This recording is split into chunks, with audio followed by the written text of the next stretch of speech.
Imagine looking in the mirror and realizing the only thing standing between you and the life you want is you.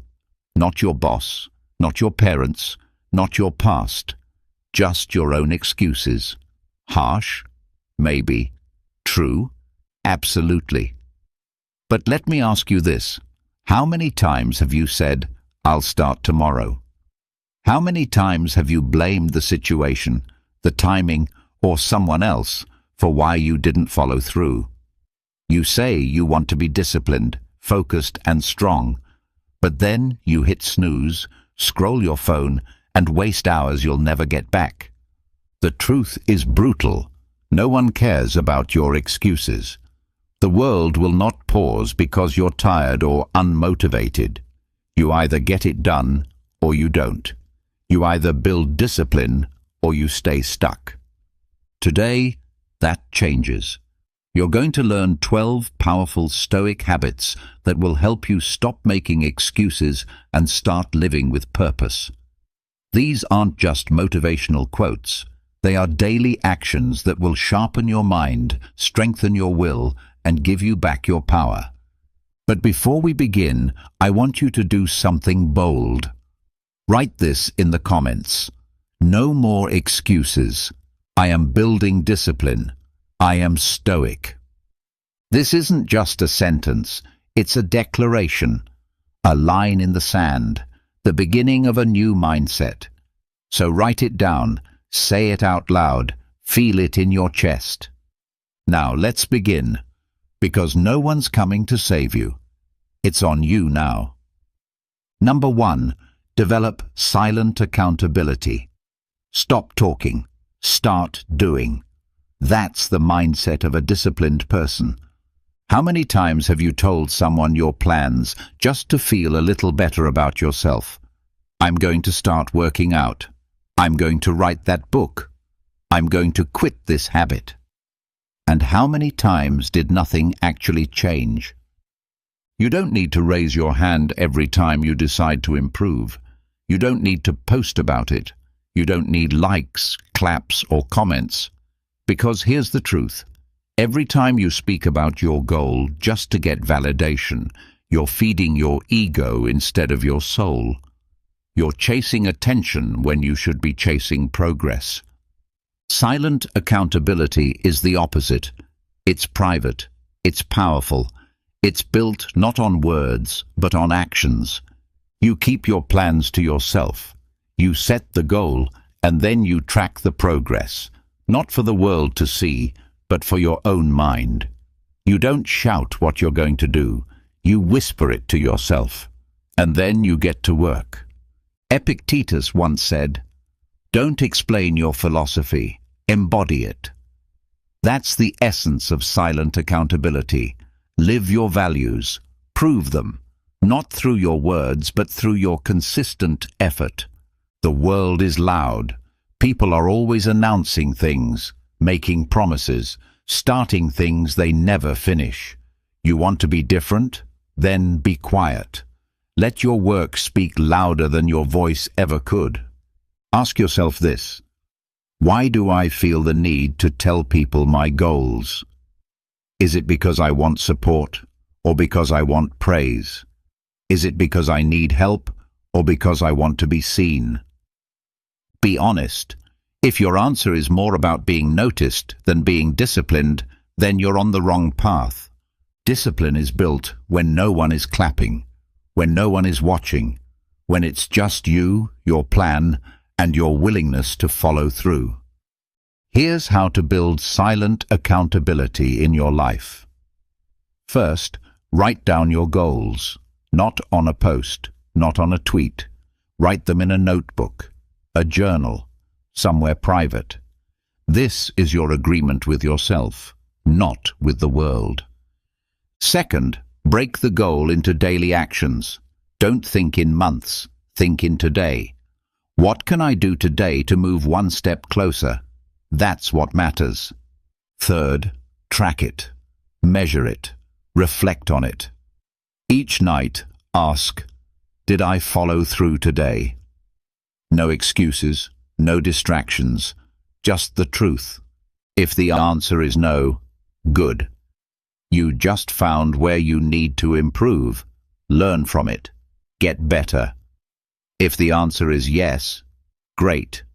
But don't stop to celebrate. Get ready to do it again tomorrow. And most importantly, keep it to yourself.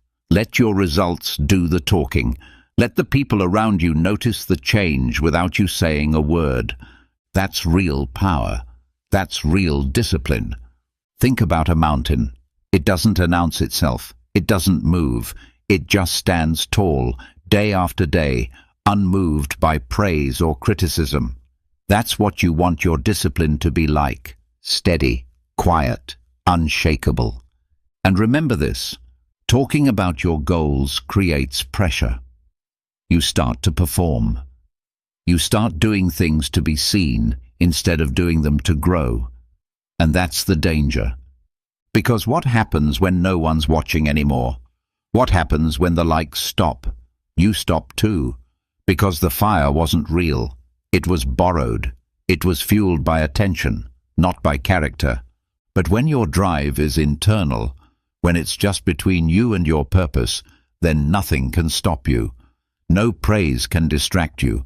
No criticism can break you. Because you don't need anything from anyone. You are accountable to yourself. That's what silent accountability gives you. You don't become strong by announcing it. You become strong by acting like it. You don't need permission to change. You need consistency. You need humility. You need to be the kind of person who doesn't need to say, "I'm disciplined," because everyone around you can already see it. So from today on, stop sharing every plan. Stop broadcasting your intentions. Let people wonder. Let your results surprise them. Let your actions do all the speaking. Build in silence. Track in silence. Succeed in silence. And remember this, your results will say everything your words never could. Be the person who doesn't need to be seen because they are too busy doing the work. That is silent accountability. That is Stoic discipline. And that is how you take your power back. Number 2, reject emotional justification. Stop waiting to feel like it. Stop using your emotions as permission to act. Discipline does not ask how you feel, it only asks what needs to be done. Think about how many times you've told yourself, "I'm too tired. I don't feel motivated today. I'll do it tomorrow when I'm in a better mood." Sound familiar? That's emotional justification. It's when you take a feeling and turn it into a reason to break your commitment. And it kills discipline faster than anything else. Here's the truth you need to hear. You will not always feel like it. You will not always feel motivated. You will not always feel strong. But that doesn't matter, because your feelings are not your master. Your obligations are. Marcus Aurelius, one of the wisest Stoics to ever live, wrote, "Is a man less brave because his limbs are trembling? Does the house builder stop building because he doesn't feel like it? Of course not. Why? Because they do what needs to be done, not what they feel like doing. If you want to build discipline, you have to learn to act despite your emotions, not because of them. You must separate how you feel from what you do. Let's say you don't feel like working out today. Your mind says, "I'm tired. I'm not in the mood." Okay, so what? You still go. Why? Because you said you would. That's the shift. That's where discipline is born, not in the easy moments, but in the hard ones, when every part of you wants to stop, and you go anyway. Emotions are temporary. They rise and fall like waves. But your values, your goals, your commitments, those are permanent. If you let emotions control you, you'll be tossed around like a ship in a storm, never reaching the shore. But if you let principle guide you, you'll move forward no matter how hard the wind blows. Every time you act based on how you feel, you reinforce a habit. the habit of letting emotion rule your life. But every time you act based on what must be done, regardless of how you feel, you build a different habit, the habit of inner strength. This is what Stoicism teaches, that your emotions are real, but they are not reliable, that you don't ignore your feelings, but you don't obey them either. You don't need to feel ready to do what's right. You don't need to feel confident to start. You don't need to feel motivated to show up. You need to commit and then act. Here's a powerful exercise. Every time your mind says, "I don't feel like it," respond with this: so what? So what if I'm tired? So what if I'm anxious? So what if I'm not in the mood? Did I say I would do it? Then I will. This short phrase, "so what?" is not about being careless. It's about being in control. It's about reminding yourself that emotions are not the driver. You are. Look at any great athlete, artist, leader, or philosopher. Do you think they always felt like doing the work? Of course not. But they did it anyway. They knew what mattered. They knew that showing up mattered more than feeling ready. You have to start thinking the same way. Discipline is not a feeling. It's not an emotion. It's a decision. And you must make that decision again and again, especially on the days when your feelings try to pull you off course. Now ask yourself, how many times have I used feelings as an excuse? How many goals have I delayed because I was waiting for the right mood? That ends now. From this point forward, you act because it's necessary, not because it feels good, not because you're excited, not because someone else is watching. You act because it is who you are. When you feel lazy, act anyway. When you feel afraid, act anyway. When you feel doubt, act anyway. That's what Stoics do. That's what warriors do. That's what disciplined people do. So the next time your feelings try to lead you away from your path, remind yourself, I am not here to be ruled by emotion. I am here to master it. Do not negotiate with weakness. Do not seek comfort in excuses, and do not let a passing feeling destroy a future of strength. Reject emotional justification. Choose action. Choose discipline. Choose to lead yourself even when it's hard. That's how you become unshakable. That's how you become stoic. Number 3. Practice no exit thinking. Leave no door open for quitting. No escape plan. No backup excuse. You are either all in or you are out. There is no middle ground. Most people fail because they keep one foot in and one foot out. They say they're committed, but in the back of their mind, they're already looking for a way out, a reason to stop, a reason to quit if it gets too hard. That mindset will destroy you. That's why you must practice what we call no exit thinking. It means you decide up front that quitting is not an option. You don't leave the back door open. You don't say, let's try this for a while and see how it goes. You say, this is the path, I'm on it, period. When ancient warriors went to battle, some would burn their boats upon arrival. Why? So they couldn't retreat. They had no way to run. The only direction left was forward, victory or death. That's no exit thinking. You need to burn your mental boats too. Let's say you want to wake up at 5 a.m. every day. No exit thinking means you don't allow yourself the what-if thoughts. What if I don't sleep well? What if I just need 1 more hour? What if I miss a day? Stop. No. Those thoughts are exits. They are escape hatches for your discipline, and the more you entertain them, the weaker your resolve becomes. You must tell your mind, there is no other option. I do this, or I do nothing. This doesn't mean you never make adjustments. It means you don't negotiate your standard. You don't give yourself a way out when things get uncomfortable. And they will get uncomfortable. That's the point. Pressure is where the weak break and the strong are formed. Let's take another example. Building a business. If your mindset is, well, if it gets too stressful, I can always just go back to my old job, then you are not committed. You are pretending. You are giving yourself an exit, and your mind will run toward it the moment difficulty shows up. Instead, tell yourself, this is what I'm doing. I will find a way, no matter how long it takes, no matter how hard it gets. This is not about recklessness. It's about resolve. It's about cutting off indecision at the root and replacing it with unwavering focus. You train your brain to stop looking for comfort and start looking for execution.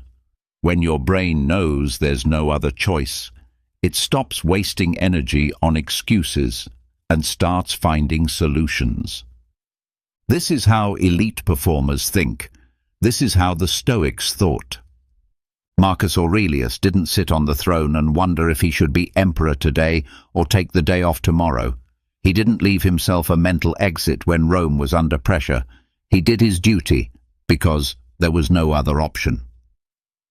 No exit thinking is the mindset of someone who understands that discipline isn't something you turn on and off. It's a state of being. You either live by your principles or you don't. You either show up when it's hard or you fold when it's easy to do so. There's no middle ground. Try this. The next time you set a goal, before you even begin, write down your non-negotiables. Write, I will not quit. I will not seek comfort. I will not waste time imagining ways to escape. I will do what needs to be done, no matter what. Put that on your wall, in your journal, on your phone. Read it every morning. Remind yourself, this is not a try. This is not a test. This is my standard. And then, when the resistance comes, and it will, you'll already be prepared.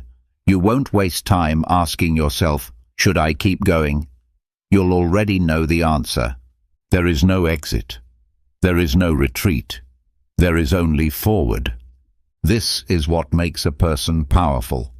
When you remove the luxury of quitting, you become unstoppable. Your brain adapts. Your spirit strengthens. You stop looking for permission and start creating results. From now on, don't let quitting live rent-free in your mind. Don't leave the door cracked. Don't see how it goes. Decide. Commit. Execute. And if fear whispers in your ear, but what if you fail? You answer, I'll figure it out, but I'm not turning back. No exit. No surrender. No excuses. That's how you build discipline. That's how you train your mind. That's how you become stoic. Number 4. Embrace the boring reps. You want results? You want to be strong, focused, successful? Then learn to fall in love with the boring work. The quiet repetition.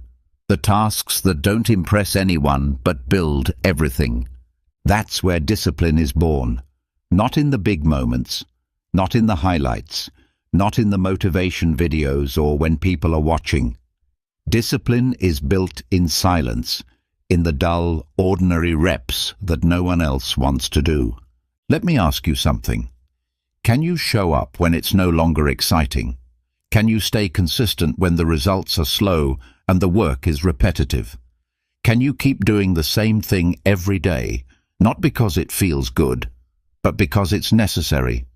That's the real test, and most people fail it. They chase novelty. They want the rush, the spark, the feeling of progress. But the truth is, progress is rarely felt in the moment. It's built over time, in the shadows, during the days when nothing exciting happens. Think of a blacksmith. He doesn't make a perfect sword with one strike. He hits the same piece of metal over and over again, the same motion, the same rhythm, hundreds of times. That's boring, but it's also what creates strength, precision, and mastery. Now look at your life. What are the boring reps you've been avoiding? Is it the early morning run that feels the same every day? The journaling routine that no longer feels inspiring? The healthy meals that are less exciting than the junk food calling your name? The studying, the planning, the meditating, the saving, the reading? Yes, it's boring. That's the point. That's why it works. Because most people can't do it. They try it for a while, then they stop. They say it doesn't feel fun anymore. But success doesn't care how you feel. Growth doesn't wait for your emotions to catch up. It rewards the one who keeps going when no one else does.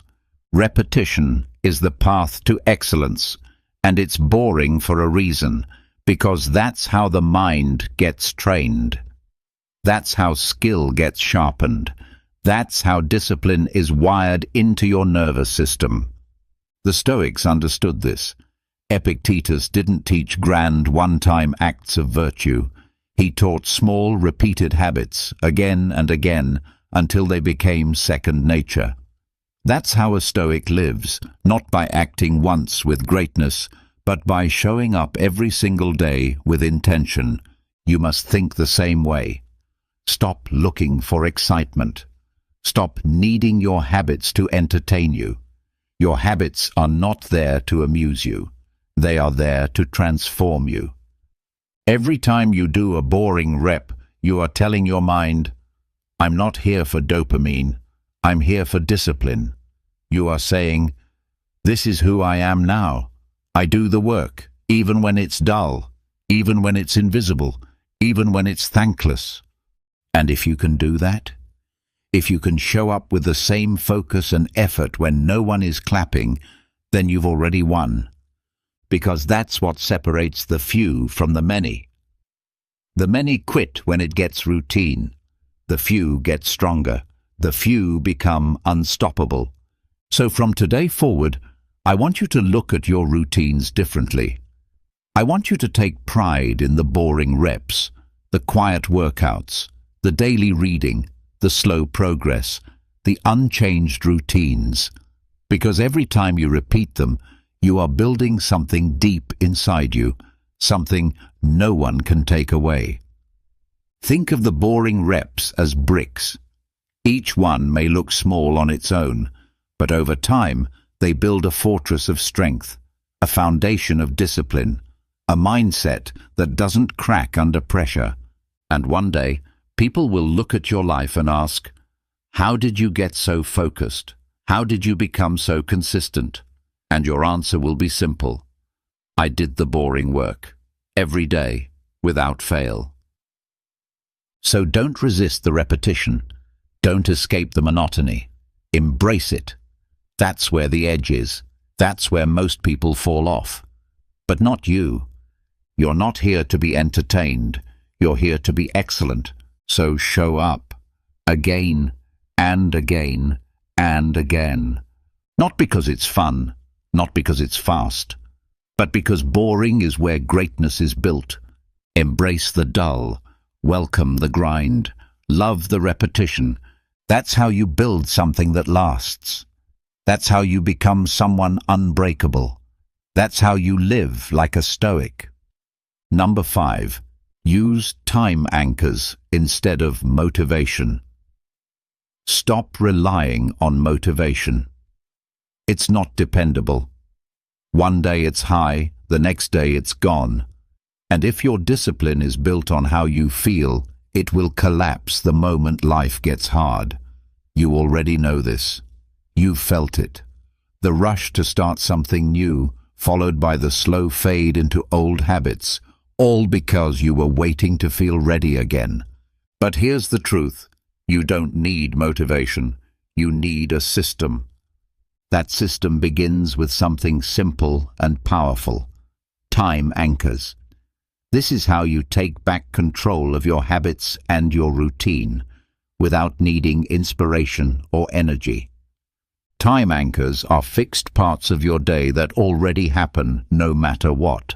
They are the moments in your routine that you don't skip, You wake up, you brush your teeth, you drink your morning coffee, you take a shower, you eat dinner, you charge your phone before bed.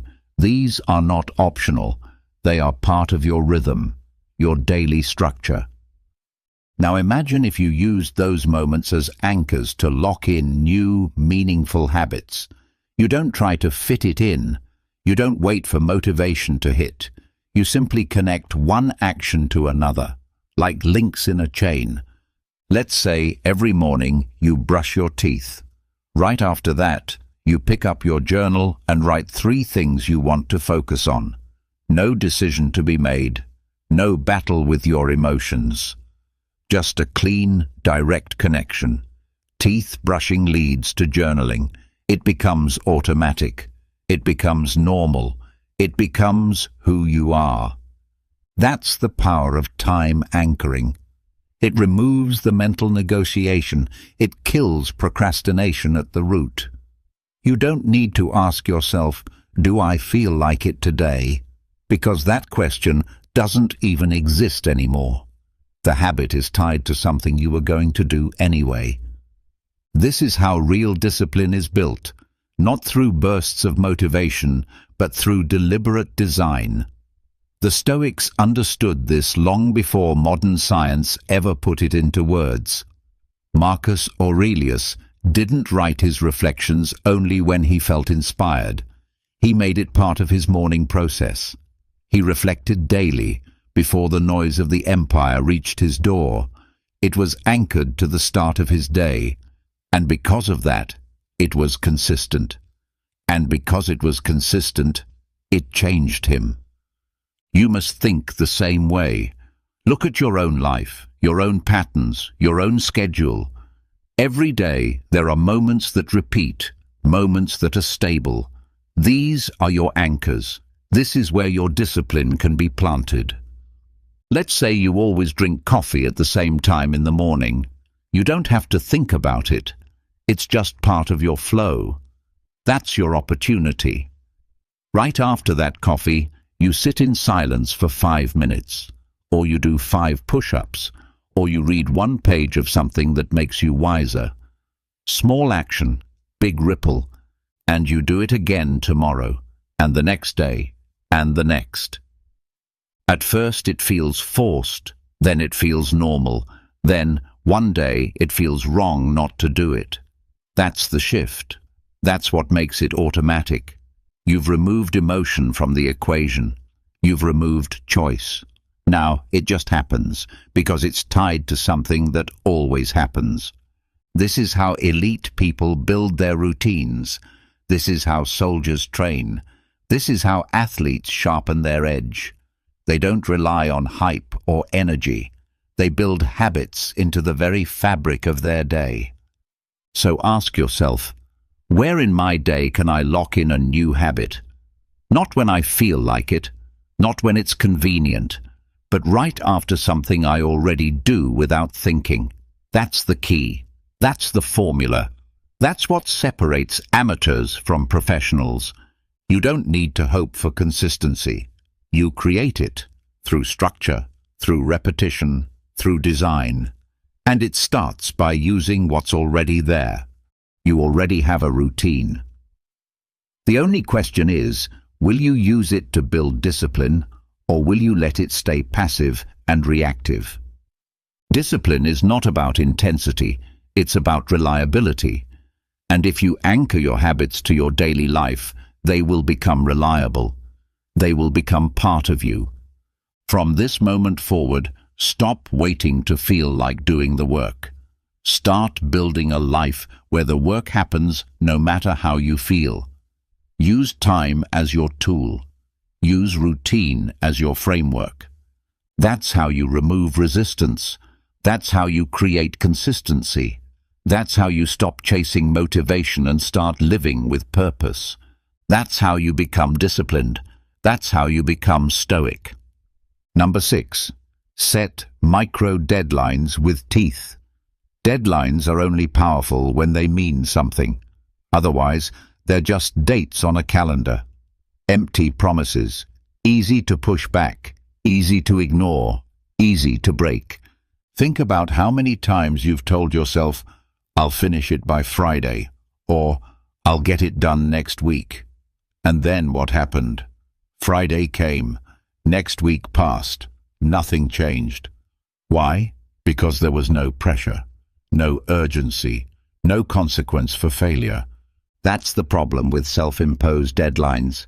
They sound strong in your mind, but they're weak in reality. You know you set them, and you also know you can break them without anyone noticing, so the mind doesn't take them seriously. But what if there were real consequences? What if failure actually cost you something? This is where the idea of micro-deadlines with teeth comes in. You don't just set a date, you attach a consequence. You put skin in the game. You raise the stakes so that your brain understands, this matters. There's something on the line here. The Stoics taught us to take our commitments seriously, that our word, even to ourselves, should carry weight, that if we say we will do something, it must be done, not because we feel like it, but because we said it. But if your inner voice has learned that your deadlines don't matter, then it will treat your goals as suggestions instead of commands.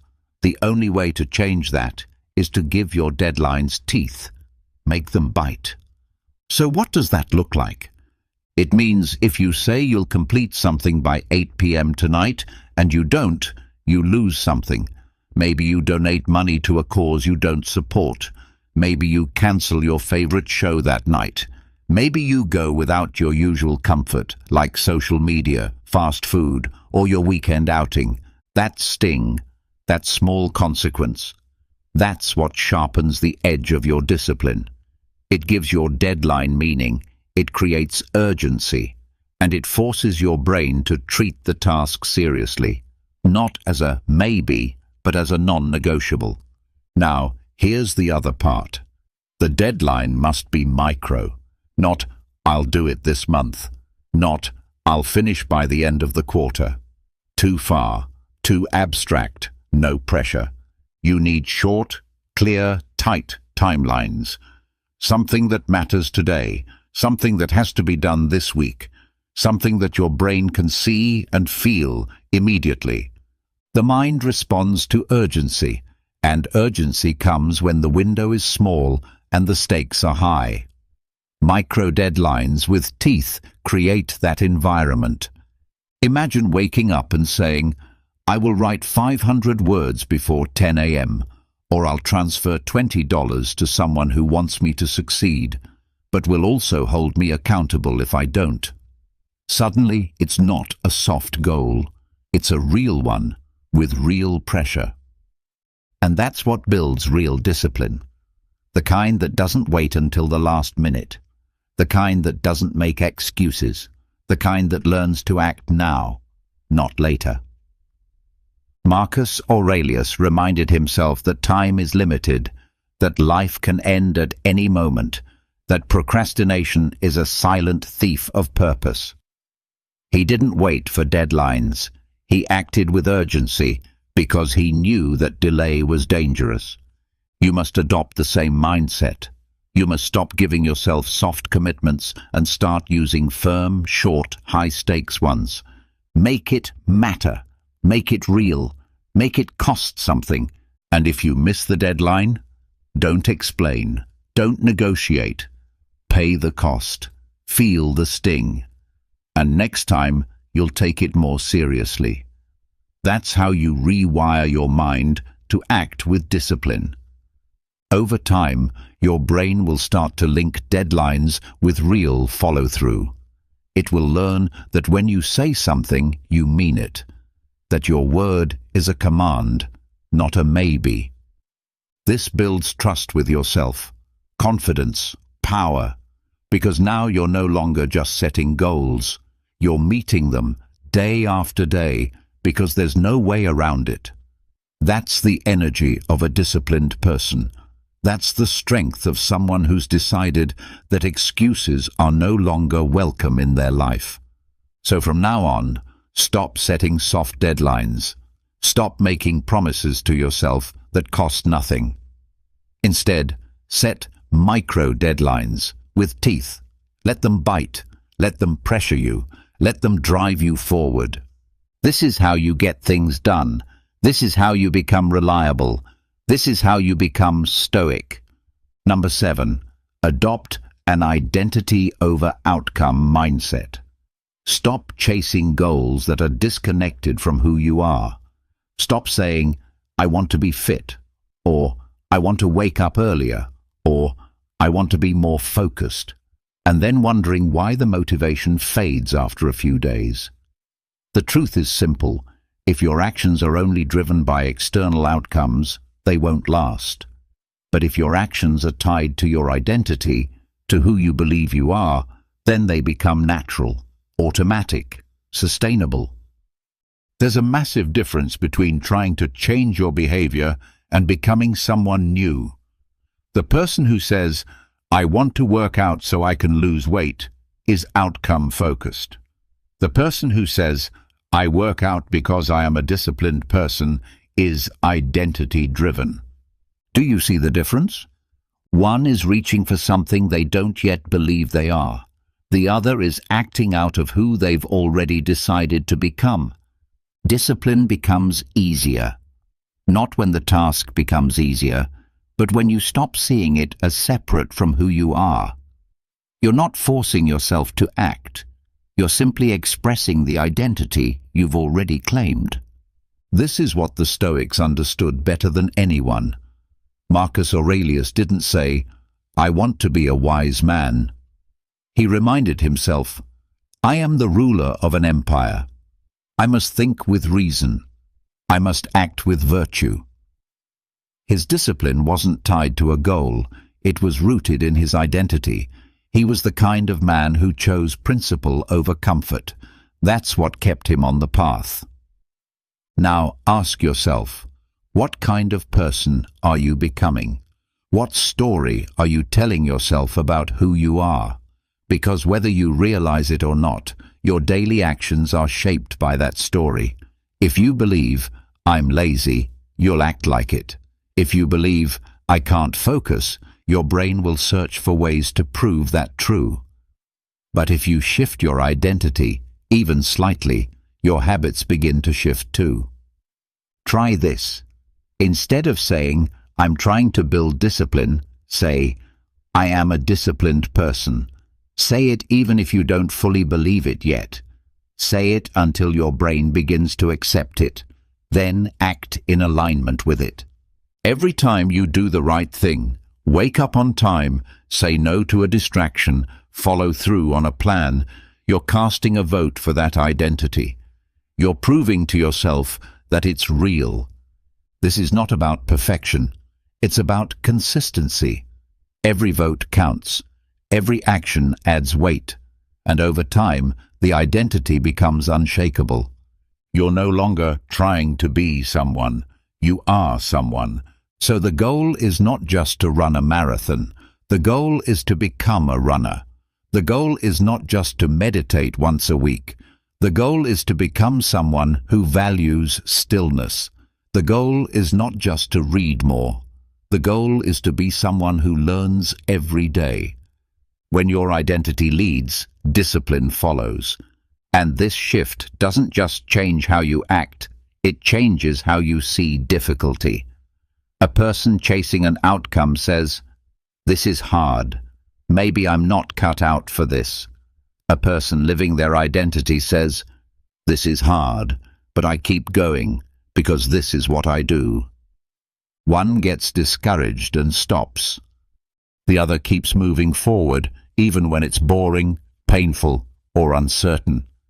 Because when it's who you are, you don't need motivation. You don't need to constantly hype yourself up. You don't need to ask, should I do it today? You already know the answer. You do it because it's part of you. That is freedom. That is power. That is what makes discipline effortless over time. Not easy, but natural, expected, normal. So stop focusing only on the finish line. Stop measuring yourself by how far you still have to go. Instead, Focus on the kind of person you're becoming with every step.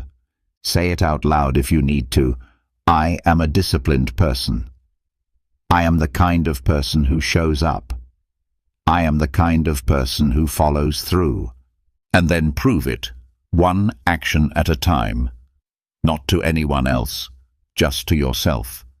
Because when your habits match your identity, nothing can pull you off the path. Not failure, not boredom, not difficulty. Because this isn't just something you're doing. It's who you are now. That is the mindset of a Stoic. Not chasing the prize, becoming the person. Number 8. Refuse the language of victimhood. Your words matter more than you think. Every sentence you speak is not just sound, it's instruction. You're teaching your mind what to believe, you're programming your will, and if you're using the language of the victim, don't be surprised when your mind starts acting like one. Pay attention to how often people say things like, I can't do this, or it's too hard, or they won't let me. That language sounds harmless, but it's poison. Every time you say it, you're giving your power away. You're telling yourself and everyone around you, I'm not in control. And if you say it enough, you'll start to believe it. But you are in control. You may not control the world, but you control your choices, your attitude, your effort. That's where discipline begins. The Stoics never saw themselves as victims. Life hit them hard. Wars, disease, betrayal, exile, even death. But they never allowed the outside world to take away their inner freedom. They didn't say, I can't go on. They said, I will go on because I choose to. That's the difference. The victim says, this is happening to me. The Stoic says, this is happening, and I will respond with strength. Listen to your own words. When you say, I can't, what you're really saying is, I won't. When you say, it's too hard, what you mean is, I've already decided to quit. And when you say, they won't let me, you're giving someone else power over your life. You must change your language if you want to change your discipline. You must stop speaking like a prisoner and start speaking like a leader. That means no more, I can't. Instead, say, I choose not to. That small shift puts the power back in your hands. Now it's a decision, not a defeat. Don't say, this is impossible. Say, I will find a way. Don't say, I don't have time. Say, I'm not making this a priority right now. Feel the difference? One makes you helpless, the other makes you responsible.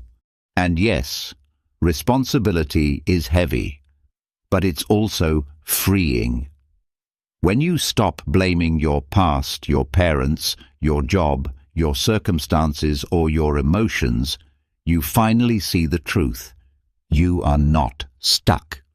You are simply not deciding. And that's good news, because it means you can change, you can rise, you can act. Starting today. Marcus Aurelius ruled over an empire filled with chaos, corruption, and war. He could have easily said, this is too much. I didn't choose this. I don't deserve this. But he didn't. He wrote, if you are disturbed, it is not the thing itself that disturbs you, but your judgment of it. And you have the power to change that judgment. That's power. That's ownership. That's discipline. So the next time you hear your mind slipping into weak language, stop it. Cut it off. Correct it in real time. If you say, I can't stay focused today, pause and say, no, that's not true. I'm choosing distraction, and I can also choose to refocus. If you say, they won't let me succeed, stop and say, I don't need their permission. Train yourself to speak with strength, even in private, especially in private. Because your words aren't just heard by the people around you, they're heard by the most important person of all, you. Your words become your beliefs. Your beliefs shape your actions become your habits, and your habits determine your life. So be ruthless with your language. Eliminate weakness, replace it with precision, with honesty, with power. You are not a victim, you are not helpless, you are not stuck. You are simply one decision away from being stronger than you were yesterday. From this moment forward, speak like someone who owns their life, who takes full responsibility, who understands that excuses are a form of surrender, and that surrender is not an option. Tell yourself, I will find a way. Tell yourself, I am responsible. Tell yourself, I choose strength over pity, action over complaint, ownership over blame. And then live like it. Not just in the big moments, but in the small ones, in your routines, in your habits, in your attitude, especially when no one is watching. That's where true power is found. Because the Stoic doesn't wait for fairness. The Stoic doesn't need perfect conditions. The Stoic simply refuses to use the language of defeat. They choose strength, and so will you. Number 9. Build resistance to social sympathy. Be careful. Not all comfort is good for you. Not all kindness is strength.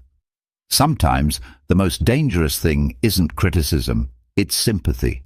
It's when someone looks at you and says, "It's okay, you've done enough, you don't have to keep pushing." And deep down, you want to believe them. You want to relax. You want to stop. That's the trap. Sympathy feels warm, but it softens your edge. It soothes your mind, but weakens your will. And if you accept it too often, you start to expect it. You start to need someone else to tell you it's okay to slow down, to take a break, to stop when it gets hard. And just like that, discipline dies, not in a loud collapse, but in quiet comfort.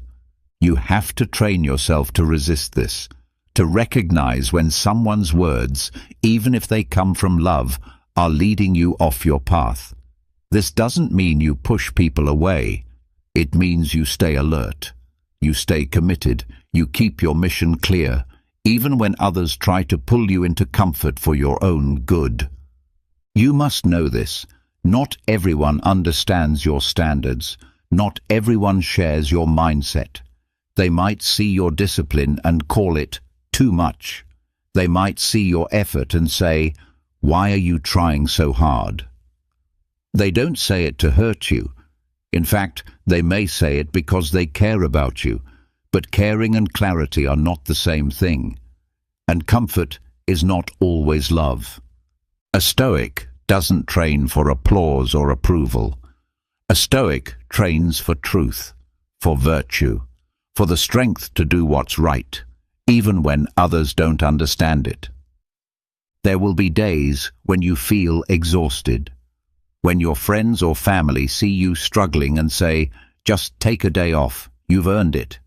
And maybe you have, but you know that if you take that day off, you're not doing it from control.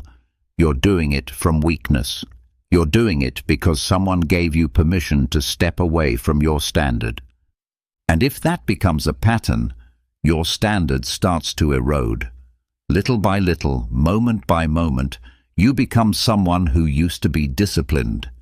And you won't even notice the change until you wake up one day and realize your edge is gone.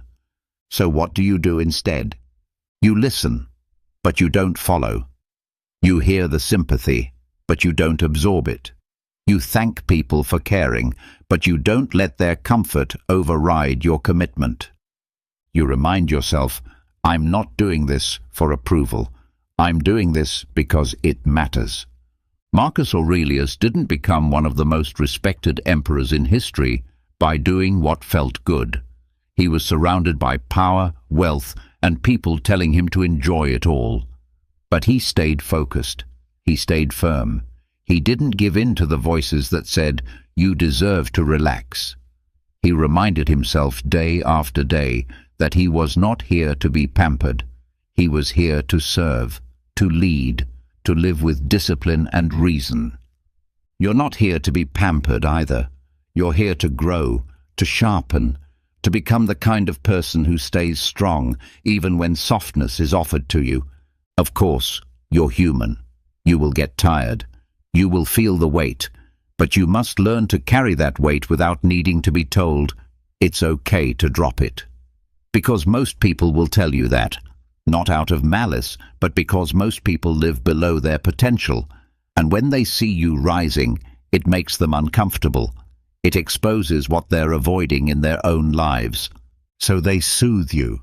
They say, "Don't push so hard," but they're not just talking to you, they're talking to themselves. That's why your job is to be unshakable, to receive comfort without being seduced by it, to hear their sympathy and still choose discipline, to say to yourself, "I appreciate your words, but I have work to do. I have a mission, and comfort can wait." And when the time does come for rest, you will choose it, not because you've been told to, but because you've earned it, and because it fits into the system you've built with intention, not as an escape, but as strategy. That's the difference between indulgence and discipline. One needs permission, the other needs purpose. So from now on, resist the soft hand that pulls you away from the path. Respect it, but rise above it. Smile at it, but do not stop for it. Because discipline doesn't grow in comfort, it grows in resistance. And a Stoic never lets sympathy become their excuse. You're not here to be coddled, you're here to become unbreakable. Number 10. Create pain of inaction visuals. Most people don't change because the cost of staying the same doesn't feel real. They say they want to grow. They say they want to be disciplined. But because the consequences of inaction are far off and invisible, there's no pressure to act now. So they wait. They delay. They make excuses. And without realizing it, they waste years. But a Stoic doesn't wait for consequences to show up. A Stoic brings them into the mind now, clearly, vividly, painfully. This is where negative visualization becomes your tool. The ancient Stoics used this practice not to torture themselves, but to sharpen their sense of urgency. They asked, "What if I keep delaying? What if I let comfort win? What kind of life will that lead to?" They didn't run from these thoughts. They faced them. And in doing so, they moved faster, with more focus, more clarity, more fire. You must learn to do the same. Right now, I want you to imagine what your life will look like if you don't change. Really imagine it. Not in a vague way, but in detail. Let the picture hit you in the gut. Picture yourself 1 year from now. You're still talking about your goals, still telling yourself that next week you'll get serious, still waking up tired, distracted, disconnected from your purpose. Your clothes fit worse. Your energy is lower. You're ashamed of your own excuses, but you've used them so many times they sound normal now. Now go deeper. Picture 3 years from now. You've lost even more confidence. You've stopped setting goals because you don't believe you'll follow through. You're surrounded by clutter, mental, emotional, physical. You feel disconnected from the version of yourself you wanted to become. Maybe you've disappointed people. Maybe you've disappointed yourself. Maybe you've accepted that this is just who you are now. Now go further. 10 years. What does your life look like if you keep doing exactly what you're doing now? What's your body like? Your mind? Your relationships? What kind of person are you showing your children, your family, your peers, when you live in excuses instead of discipline? How much potential have you left untapped, buried under the rubble of distractions and delayed decisions? Really see it, smell it, hear it, make it real.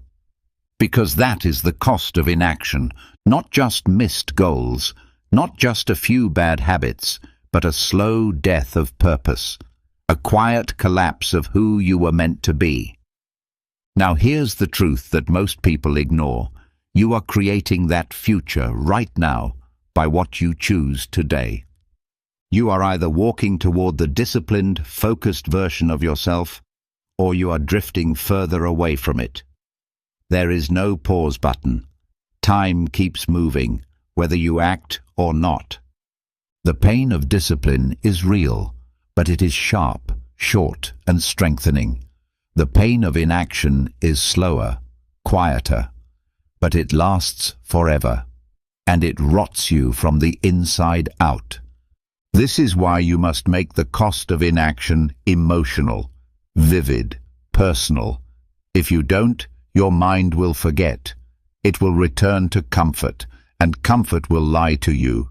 It will say, "You're fine. You'll start tomorrow," over and over, until there are no tomorrows left.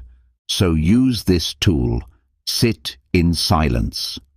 Picture the future that will come if you don't change. Let it shake you. Let it wake you. Let it make you uncomfortable enough to act. Then do the opposite. Picture the future that's possible if you stay disciplined. Imagine your strength, your clarity, your confidence. Imagine walking through life with the quiet pride of knowing you showed up every day, even when it was hard, especially when it was hard. And ask yourself, which version do I want to become? Now come back to the present. Breathe and get to work. Because this isn't just about habits. It's about destiny. It's about where your life is actually going. Every decision you make is a step. The only question is, which direction are you walking in? Use the pain of inaction as fuel. Let it light the fire inside you. And when your mind whispers, "It's okay to skip today," answer back with the image of that future you never want to live in. Let it be the warning sign. Let it be the fire alarm. Let it be the slap that brings you back to reality. You don't have time to waste. You don't need to wait to feel inspired. You need to remember what's at stake. Because if you don't, no one else will. This is your life, your standard, your responsibility. So visualize the pain, feel it, and then rise. That's how a Stoic lives, not just for success, but to avoid regret. Discipline begins when you stop fearing hard work and start fearing the cost of avoiding it. Number 11. Train in controlled hardship. Discipline doesn't begin when life gets hard. It begins when you choose hard, on purpose. It begins when you stop avoiding discomfort and start seeking it out, not recklessly, not dramatically, but deliberately, intentionally, quietly. Most people spend their lives running from discomfort. The moment things feel cold, heavy, boring, quiet, or difficult, they look for an escape. They scroll, they snack, they quit. Their nervous system has been trained to seek relief, not resilience. So when real pressure shows up, they break, they panic, they fold. But not you, not anymore.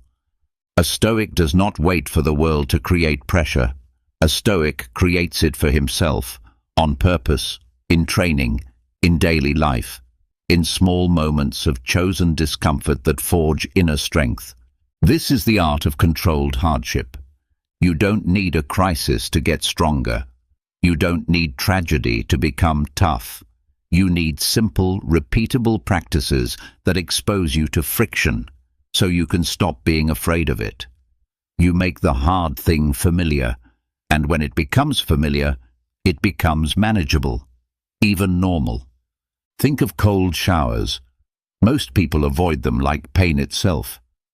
But you stand in it. You feel your breath speed up, your body resist, and you don't run. You breathe. You endure. You train your nervous system to stay calm even when it wants to escape. This is not about proving something to others. It's about proving something to yourself.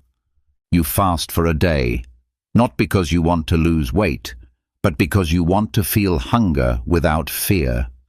You want to remind your body, I am in control, not you. You skip a meal and realize you're still alive, still clear-headed, still capable. You've just broken a piece of dependency and gained a piece of freedom. You walk instead of drive. You sit in silence instead of entertainment. You do nothing for 10 minutes instead of always doing something. These small things sound simple, but they are weapons, tools, methods to sharpen the blade of your mind, because the world is soft and comfort is everywhere. But discipline is not built in softness. Discipline is built where it's rough, where it's quiet, where it's inconvenient.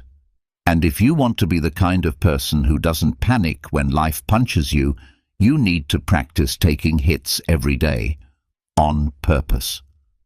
Controlled hardship is not about becoming numb. It's about becoming aware, aware of your reactions, aware of your excuses, aware of your need for comfort, and your ability to deny it. Seneca, one of the most practical Stoics, practiced this often. He would sleep on the floor, wear simple clothing, eat cheap food. He didn't do this because he had to. He did it because he wanted to remind himself that luxury is not necessity, that comfort is not survival, that fear is often just in the mind. He asked, "Is this the condition I so feared?" And the answer was always no. Because once you feel hardship with your own skin, you take away its power. You stop fearing the fall. You start trusting your strength. This is why training in controlled hardship matters. It's not punishment. It's preparation. It's rehearsal for real life, for the unexpected, for the storm that will eventually come. Because it will come. No one escapes that. But when it does, you'll be ready. You won't collapse. You won't cry for ease. You'll rise, not because life got easier, but because you got harder. This training doesn't have to be extreme. It just has to be real, honest, daily. Let your bed be a little less soft. Let your food be a little less frequent. Let your comfort be optional, not automatic. When your body says, "Stop," tell it, "Not yet."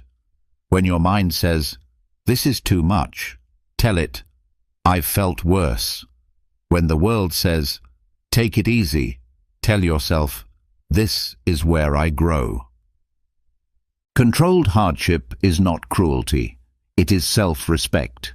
It is preparation. It is the practice of choosing to be stronger than you were yesterday by doing what most people refuse to do. You're not training to impress. You're training to endure. So tomorrow, do something uncomfortable, something small, something no one sees, and do it on purpose. Not to suffer, but to train. Not to punish, but to prepare. Not to win the day, but to sharpen the mind behind it. That's how you build a disciplined life. That's how you stop fearing challenge. That's how you grow. Not when life forces you to, but when you decide to. That's how you become stoic. Number 12.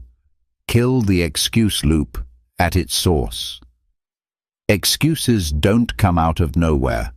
They have roots, triggers, a pattern. And if you don't learn to recognize that pattern, you'll keep falling into it over and over again without even realizing it. You'll say things like, "I don't know why I didn't do it," or "It just slipped away from me today." But that's not true. It didn't slip. You gave it away. Not because you're weak, but because you weren't paying attention to the early signs, the moments that led up to the excuse. Discipline dies in slow motion. It starts with a whisper, not a roar, a small feeling, a passing thought, an internal negotiation. I'll do it later. I'm too tired today. I've done enough this week. Other people are taking breaks. I deserve one too. You hear those voices in your head, and if you don't stop them early, they multiply. They build momentum. And by the time you realize what's happened, the damage is already done. That's the excuse loop. And if you want to live with discipline, you must learn to kill that loop before it begins. The first step is to identify your triggers, not someone else's, yours. What patterns show up when you start making excuses? What states of mind always seem to come right before you give in? Is it fatigue? When you're low on energy, does your commitment vanish? Is it fear? When something feels big or uncertain, do you run back to what's comfortable? Is it comparison?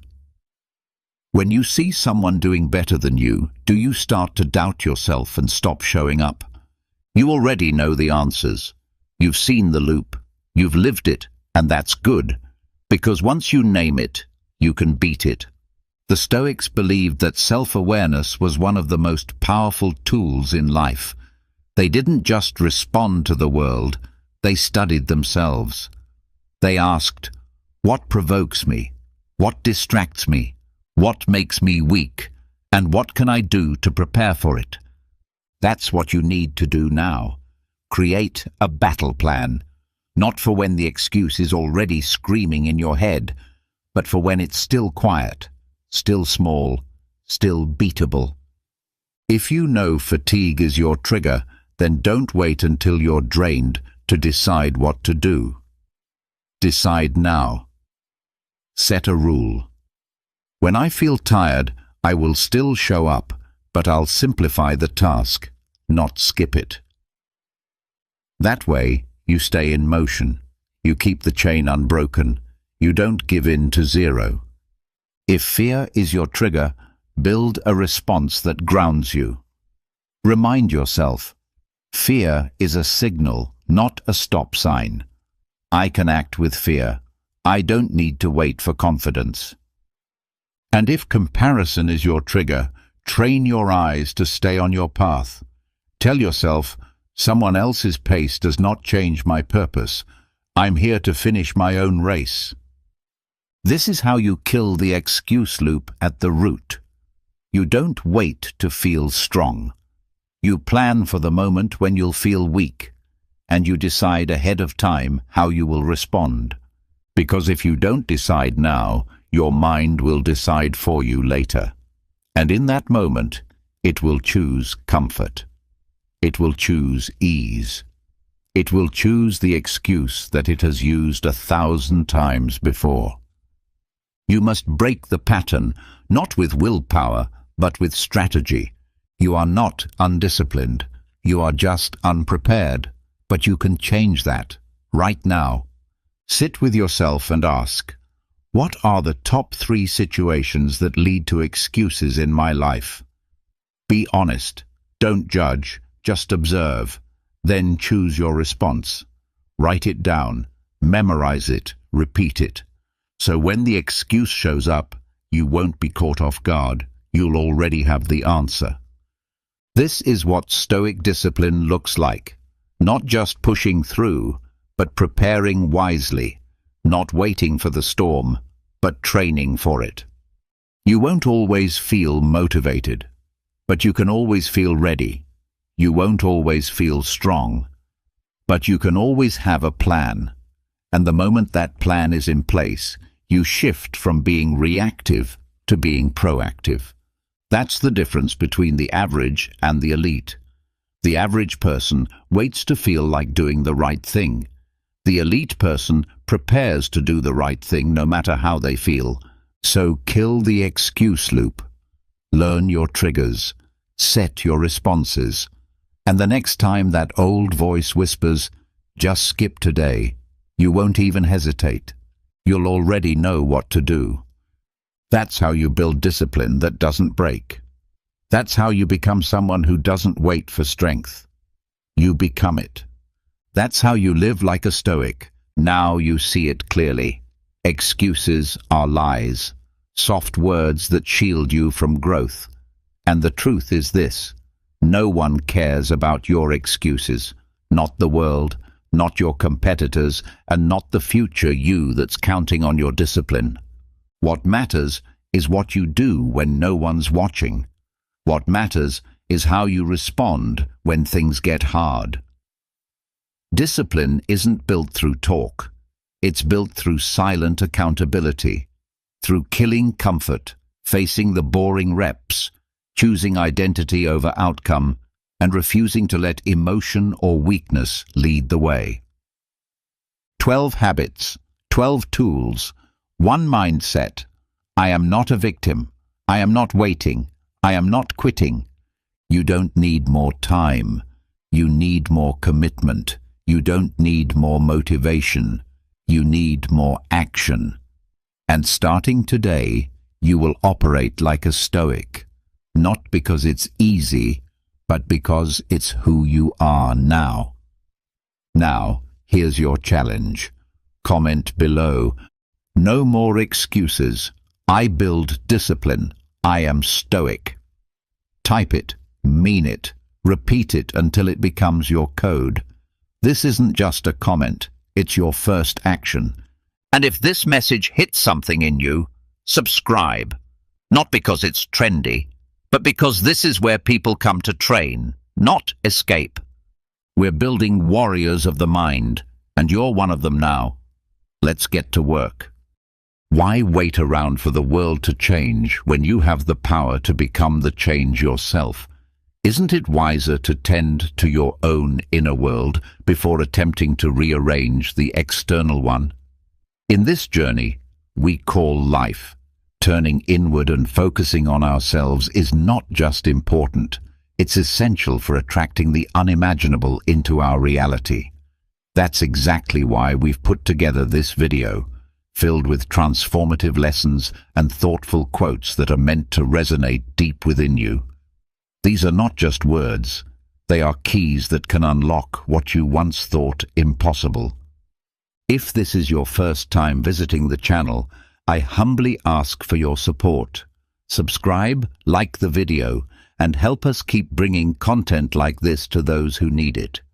These reflections are created to serve as a balm for your soul, a gentle reminder that adversity doesn't last forever, and that your inner strength, though sometimes dormant, is always there, waiting to be awakened.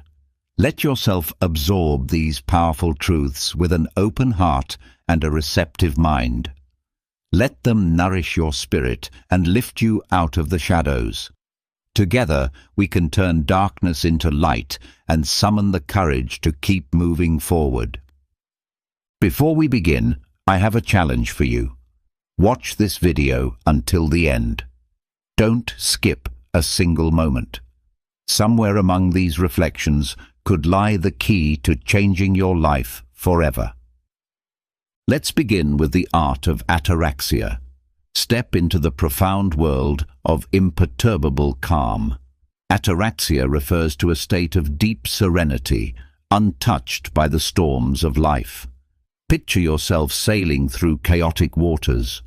The waves crash, the wind howls, and the sky looms heavy with foreboding clouds. And yet, you remain still, your gaze locked on the horizon, composed and centered. That is the very essence of living in ataraxia. Rooted in Stoic philosophy, this state of being is not reserved for the enlightened few. It's a mindset that anyone can cultivate with intention and awareness. Why is it important to maintain such serenity? Because just as in the sea, life constantly surprises us with storms, work stress, interpersonal conflicts, unexpected illness. These waves threaten to knock us off balance. But staying calm doesn't mean pretending problems don't exist. It means facing them with a steady heart and a clear, thoughtful mind. Marcus Aurelius said it beautifully. Perfect tranquility consists in the good ordering of the mind within your own realm. Each difficulty is an opportunity to build our capacity for presence and poise. So, how can we meet these challenges with clarity and calm? Preparation and perspective are key. Personally, I rely on a daily morning practice of meditation and introspective reflection. I take time to mentally rehearse the day's potential obstacles and imagine myself responding with calm, measured resolve. This ritual acts as my mental armor, shielding me from impulsive reactions and guiding me to act with intention. Let's discuss some techniques to cultivate this inner peace. One of the most helpful is the practice of mindfulness. By anchoring yourself to the present moment, you silence the buzzing worries of what might happen or what already has. Another method is practicing positive self-talk. When difficulties arise, I remind myself, "This will pass. I can handle this." Transforming your internal dialogue is not just helpful, it's crucial to nurturing a lasting peace. There is also a strong link between ataraxia and wise decision-making. A tranquil state enables your mind to function at its highest capacity, free from emotional chaos. Choices made from this place of calm are not only more thoughtful, but also better aligned with your values and long-term purpose. Ever notice how our decisions under stress tend to be reactive rather than intentional? Ataraxia is the antidote to that. To develop this state in your everyday life, I recommend a few practices that have served me well.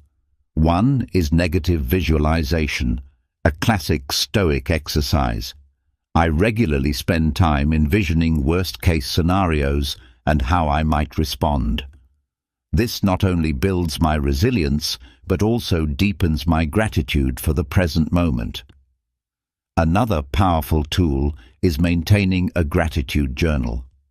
Each night, I reflect on 3 things I'm grateful for. This simple habit creates a mindset of abundance and quiet strength. I encourage you to try these practices and pay attention to how your sense of peace and clarity grows over time. Ataraxia is not a final destination, it's an ongoing path.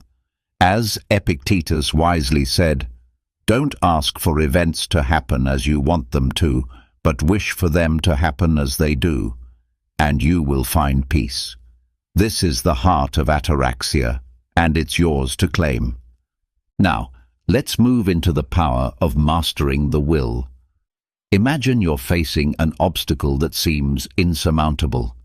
Your resources are limited. Time is slipping away. Every step feels like 2 steps backward. This is where your true strength is tested, not just your skills, but your willpower. In my own journey, I've found that mastering the will is not only vital for success, but it is the very root of what it means to rise above adversity and transform struggle into triumph. Resilience doesn't just happen. Stoic strength is forged through intentional training of the will. As the philosopher Seneca once said, "The difficulty of a task doesn't come from the effort it demands, but from the level of commitment you invest." I vividly remember a point in my life when a work project was crumbling, seemingly doomed. I was tempted to give up, but that's when I made a conscious decision to turn this challenge into a lesson, to grow my will like a muscle under strain. Training your will is much like physical training. It demands routine, effort, and the right techniques. One strategy I used was breaking overwhelming tasks into smaller, manageable actions. This made the work feel lighter and gave me momentum through little wins. For example, when facing a large report, I began by planning each section in detail before writing. Every completed part became a victory, pulling me closer to my goal. Procrastination is one of the fiercest enemies of the will. Overcoming it requires more than just good intentions. It demands firm discipline. What helped me was establishing a strict schedule, assigning time to each task, and committing to it. By respecting my own time and boundaries, I became more productive and more present. We can learn from figures like Marcus Aurelius, who governed an empire while embracing Stoicism. His writings, his personal meditations, are a testimony to how self-discipline and reflection merge to create an indomitable will. His daily choices didn't just shape his life, they influenced the lives of millions. He led with a spirit trained by philosophy and purpose. I encourage you to treat these strategies and stories not as abstract ideas, but as tools for your personal battles. Strengthen your will like you would any muscle, with consistency and conscious effort.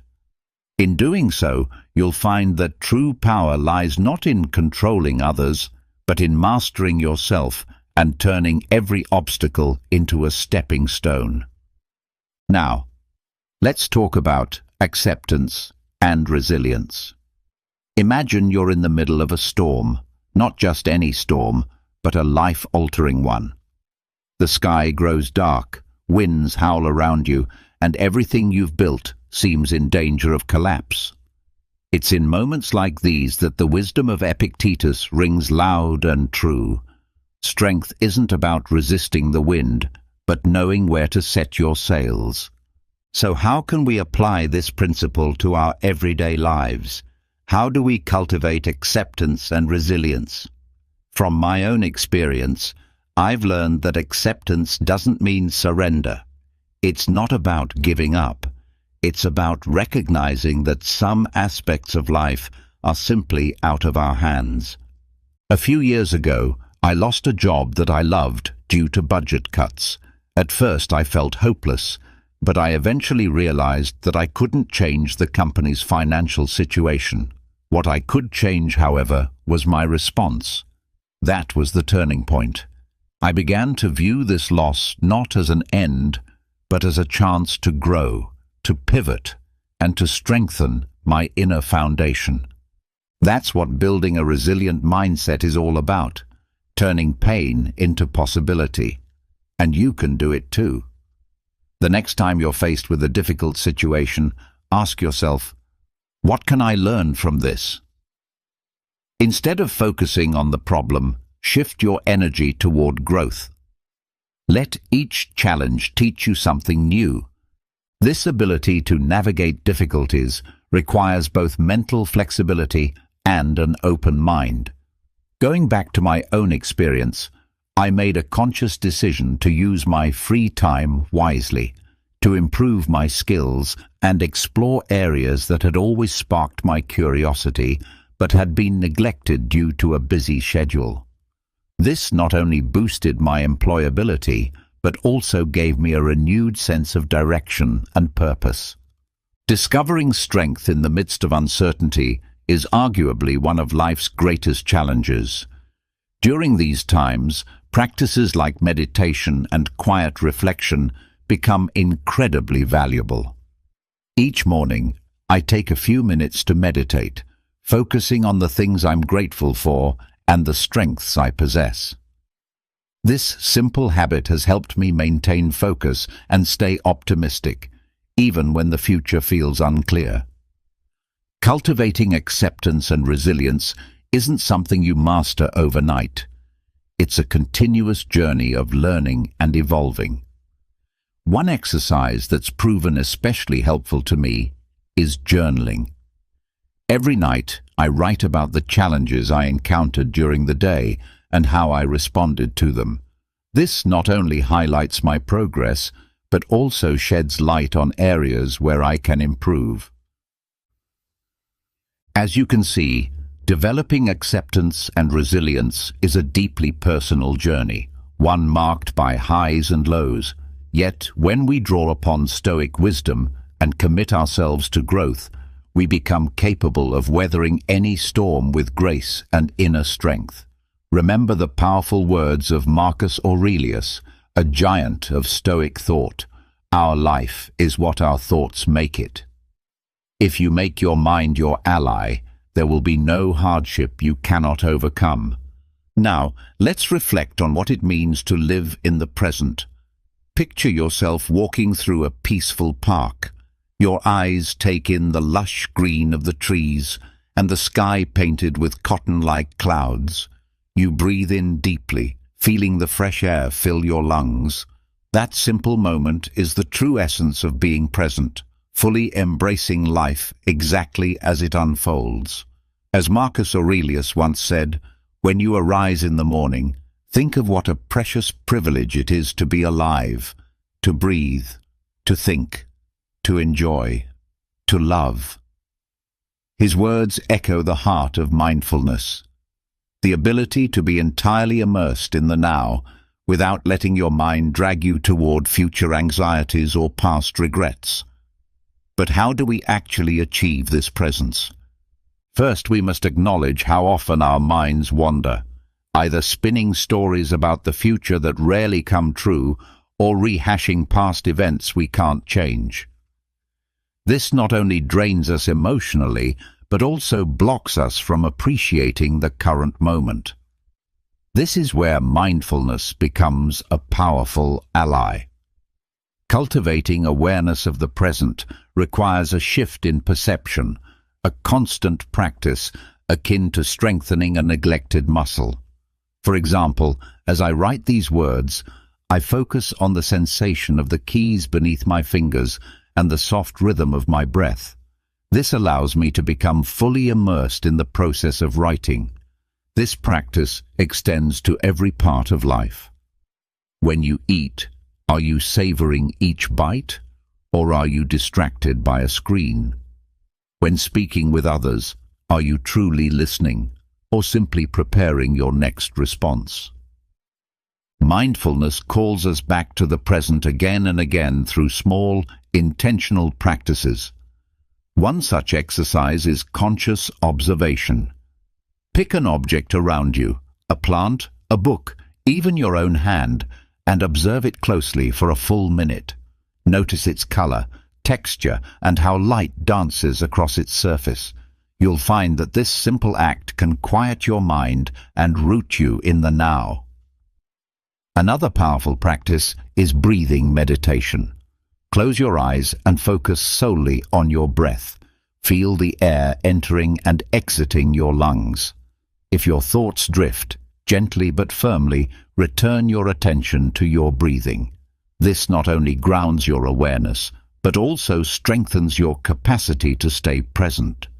It is in this state of presence that true happiness resides.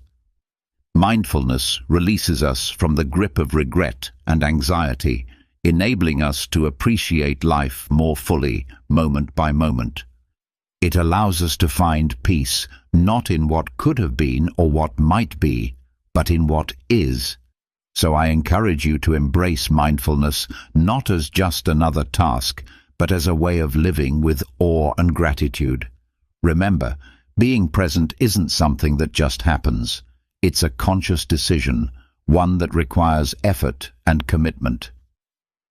Are you ready to start this journey? Your mindful self is waiting, right here, right now. Let us now reflect on virtue as a guiding principle. On the journey of life, many of us search for a beacon to steer our actions and decisions toward a more meaningful destination. Have you ever felt a longing for clear direction? A desire to know that each step you take is shaping a better version of yourself? Today, I'd like to offer a reflection on that path, one lit by the steady light of virtue. With Stoicism as our guide, imagine yourself standing in the midst of a dense forest, unsure which way to go. The confusion can feel paralyzing, but here virtue serves as your inner compass, not pointing you toward the easiest route, but toward the right one. Living in alignment with our values is rarely the path of least resistance. In fact, we're often met with external pressures that tempt us to compromise those ideals. But as Seneca wisely said, you cannot enjoy a full life without challenges. With that in mind, let's journey through the cardinal Stoic virtues: wisdom, courage, justice, and temperance. These are not just admirable traits, they are practical tools for navigating life's trials. Wisdom is the light that helps you recognize solutions where others only see barriers. It is applied knowledge, the ability to find calming, constructive words in a heated conversation rather than ones that ignite further conflict. Courage, on the other hand, is about standing firm in the face of fear and hardship. It doesn't mean being fearless. It means choosing to act despite fear. Think of a time when you had to speak in public, even though it terrified you. Courage is what pushes you onto that stage to share your truth and leave a meaningful impression. Justice, meanwhile, is the call to look beyond self-interest. In a world that often rewards selfishness, choosing fairness and considering others' needs as equal to your own is a revolutionary act. Think of moments when you helped a colleague, not for reward, but because it was the right thing to do. Then there is temperance, the virtue of moderation. In an age of instant gratification, this may be the most difficult virtue to embody. But have you ever experienced the deep satisfaction that comes from resisting a fleeting temptation for the sake of a higher good? That's the power of temperance. Practicing these virtues doesn't just lead to a more ethical life, it brings greater fulfillment. Every decision guided by virtue builds character and deepens our sense of meaning. Stories of people like Marcus Aurelius, who led with justice and wisdom, or modern figures like Nelson Mandela, who exemplified courage and commitment to fairness, inspire us to follow their example. So the next time you find yourself at a crossroads, ask, what would the wisest, the bravest, the most just, or the most temperate version of me do? Let virtue be your compass. Though the road may be harder, it is the one that leads to a life of real meaning and inner peace. And remember this Stoic wisdom from Marcus Aurelius: the best kind of revenge is not to be like your enemy. Now, let's explore the importance of self-knowledge. Let me tell you a story, one that walks along the path of self-discovery through the eyes of someone learning from Stoic philosophy. This personal journey may feel familiar to you. It all began with a simple yet profound realization. Self-knowledge is the root of all personal growth and wisdom. I recall the day I encountered a powerful quote by the Stoic philosopher Epictetus: "Know yourself and don't worry about what others think of you." At that point, I was going through a difficult season, full of doubt and confusion, looking for answers in all the wrong places. That phrase echoed in my soul, prompting deep introspection about who I really was and what I truly desired. Through the lens of Stoicism, I came to understand that self-awareness is the bedrock of inner stability. It helped me shift my focus from external validation to internal clarity. Instead of constantly adapting to others' expectations, I began asking myself meaningful questions. What are my core values? What brings me fulfillment? What patterns do I keep repeating? This inward journey wasn't always easy. It required honesty, vulnerability, and patience. But it also brought an incredible sense of peace and direction. Stoic philosophy teaches us that self-knowledge is not a one-time realization. It's a lifelong pursuit. It's about learning to observe our reactions, question our assumptions, and align our actions with our values.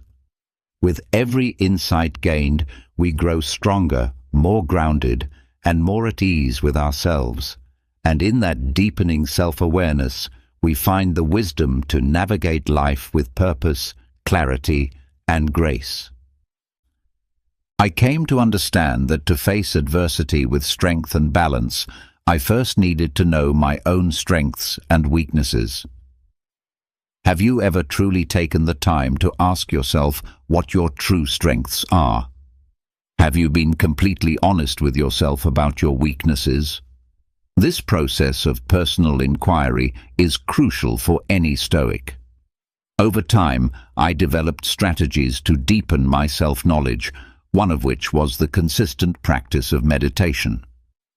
I dedicated daily time for reflection. Another method I adopted was journaling. In my personal journal, I not only recorded events and thoughts, but I also paid close attention to how I emotionally reacted to them. I encourage you to try these techniques. You may be surprised by the insights they offer about your character and motivations. As my self-knowledge grew, so did my ability to make wiser and more mature decisions. My decisions began to reflect my values, not the expectations of others.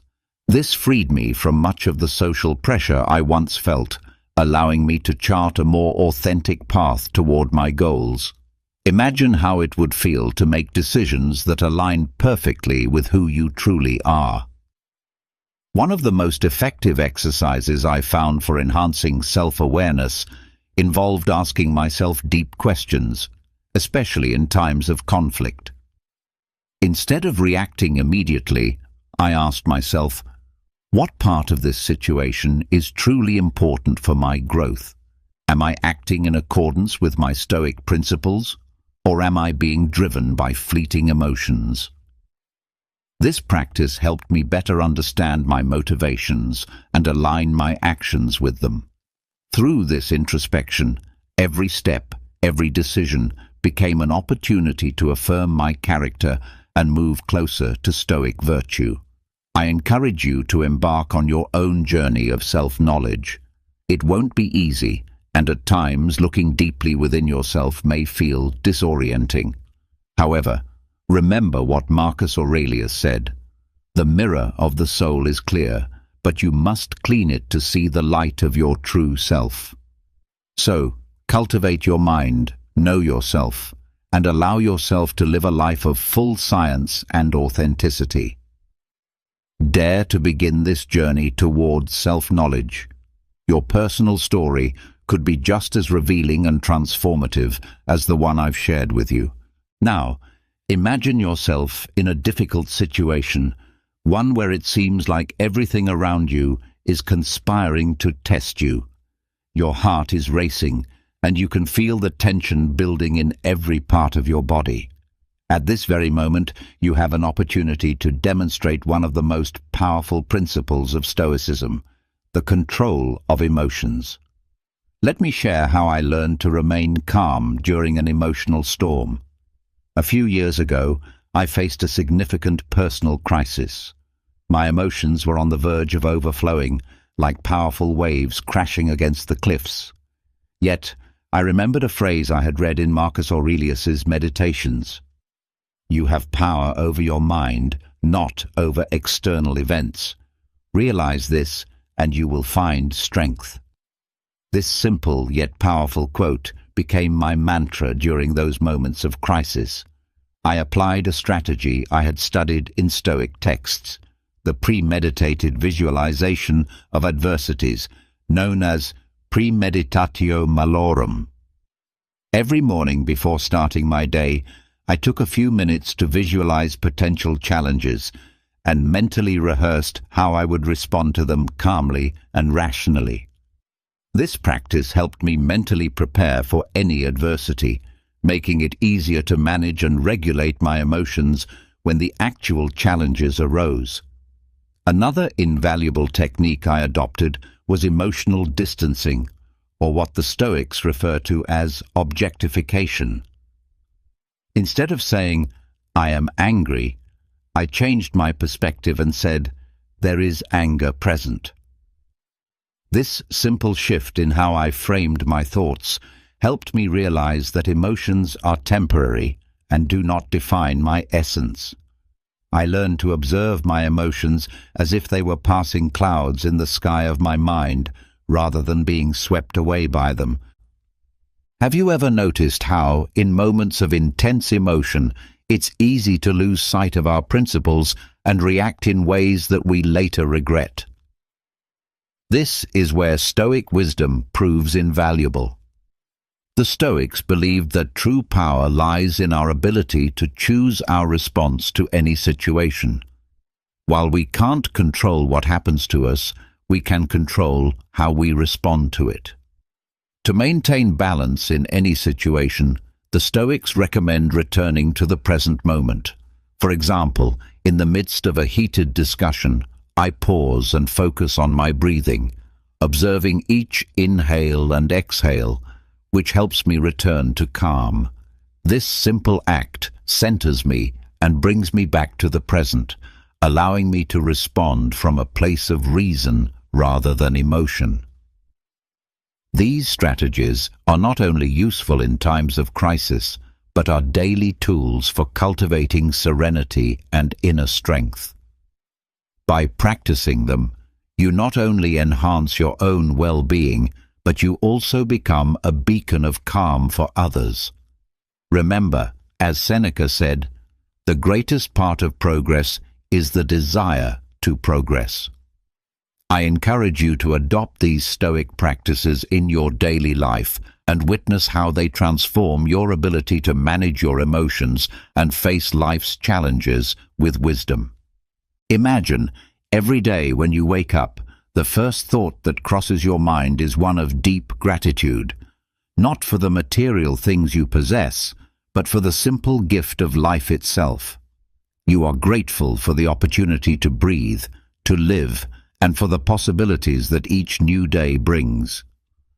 I'm speaking directly to you because I want you to envision this practice not as a tedious exercise, but as an adventure that leads you toward happiness. I discovered the power of gratitude during a time in my life when everything felt meaningless. I was caught in a cycle of negativity and frustration where every day felt like a repeat of the one before.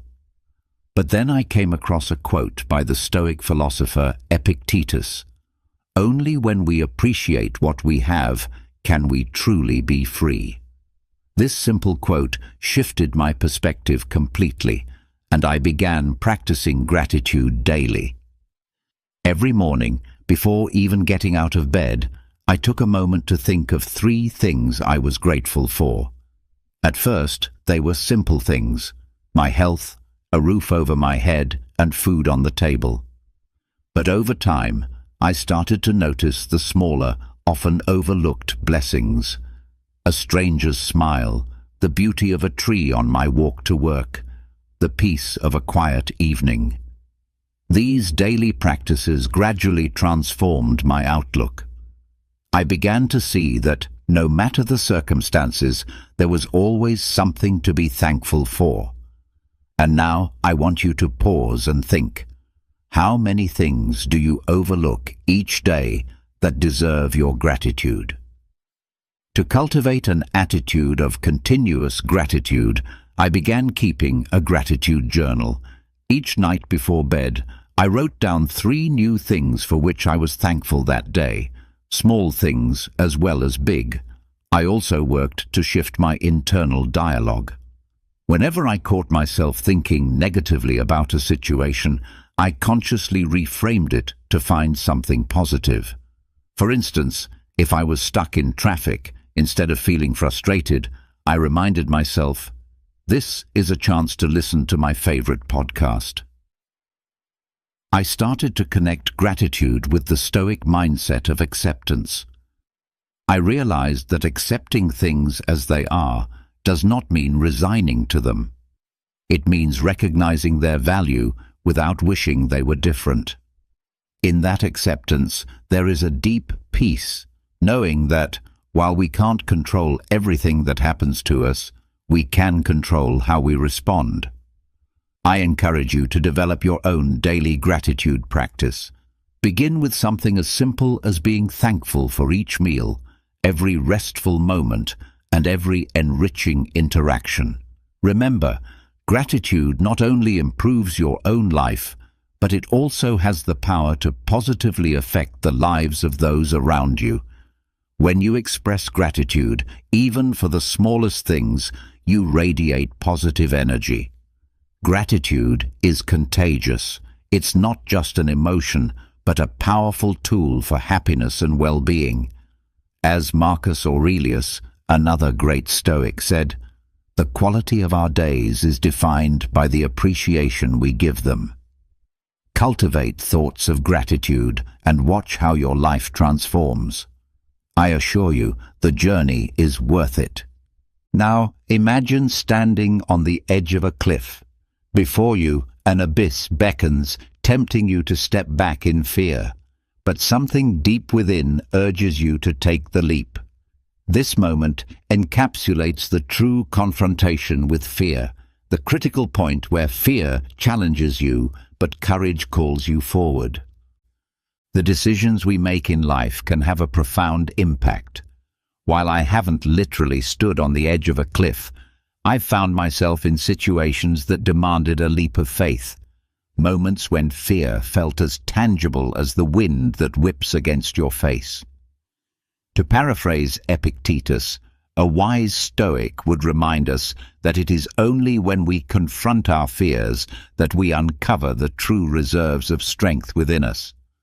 This idea has been a guiding light for me, especially during times when fear seemed ready to overwhelm me. Let me share how I turned that fear into courage and how it offers a chance for personal growth.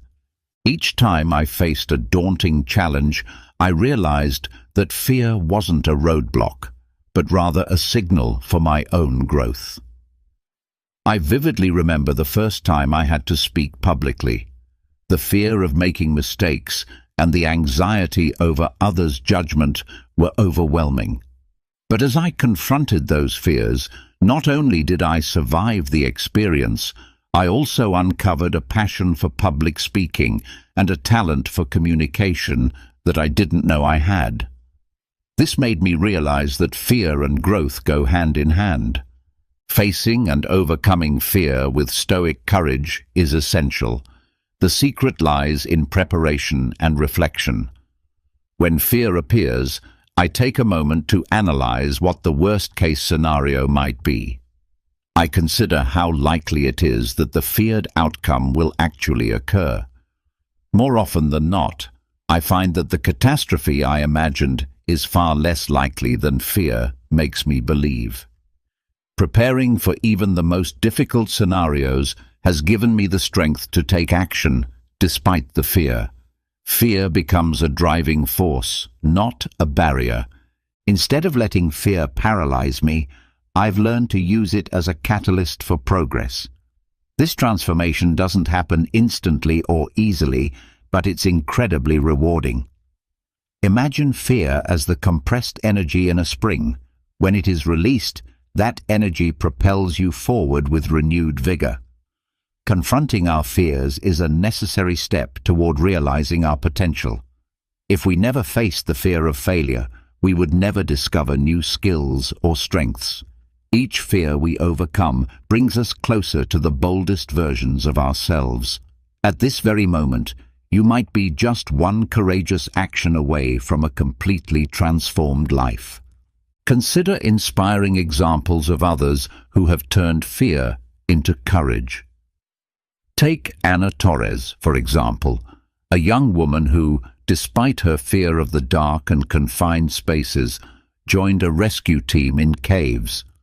Her determination to overcome her phobia didn't just save lives during a mission, it also became a powerful story of personal courage. I encourage you to reflect on your own fears and recognize how each one represents a hidden opportunity for growth, both personally and professionally. Remember, courage isn't the absence of fear, but the mastery of it. Are you ready to take that leap toward your own transformation? On my journey to greater serenity and emotional freedom, I discovered a powerful tool, the art of detachment. Picture yourself in the middle of a forest, surrounded by trees gently swaying in the wind. You're simply observing, not attempting to control the direction of the wind or the rustling of the leaves. This state of passive observation, without any urge to hold on to or change what's happening, captures the essence of detachment. Detachment is often misunderstood as indifference or disinterest, but in truth, it offers a way to liberate ourselves from the tyranny of our own expectations and the outcomes we often try to predetermine. Think about how many times you felt anxiety or disappointment because things didn't unfold the way you expected. I, too, have experienced this tension more times than I can count. Detachment provides us with an alternative approach, allowing us to do our best while accepting that the final outcome is not always in our control. In everyday practice, detachment becomes a practice of acceptance. For instance, when working to improve an important relationship, I used to worry excessively about how my actions or words would be received. But I learned to focus on being authentic and sincere, not obsessing over how my behavior would be perceived or whether I'd achieve the desired result. This shift in focus not only alleviated much of my anxiety, but it also deepened my relationships, making them more genuine and less forced. Detachment is also a cornerstone of Stoic philosophy. The Stoics believe that peace comes from accepting what we cannot change and focusing on how we respond to circumstances. As Epictetus famously said, "Only when we accept the futility of clinging to the uncontrollable do we begin to find peace." This mindset has helped me navigate personal and professional challenges with a clearer mind and a calmer heart. Now, let's speak directly to you. Imagine you're facing a difficult situation, perhaps a conflict at work or a personal goal that feels unattainable. I invite you to practice detachment by asking yourself, what can I control here? Focus your energy on what you can influence and let go of the rest. It won't be easy, but with practice, this approach can free you from much unnecessary anxiety. A simple practice I've found useful is acceptance meditation. Every morning, I spend a few minutes closing my eyes, breathing deeply, and accepting each thought and sensation without judgment.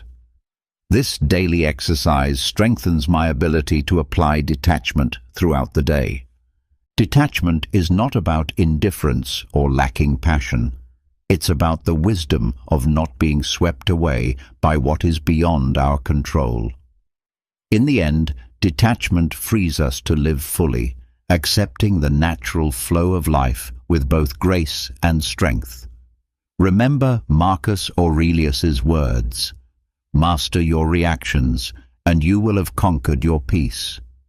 Through detachment, you can cultivate thoughts that allow you to remain at peace, regardless of what life throws at you. In the course of my life, I've often found myself standing at the crossroads of desire and moderation.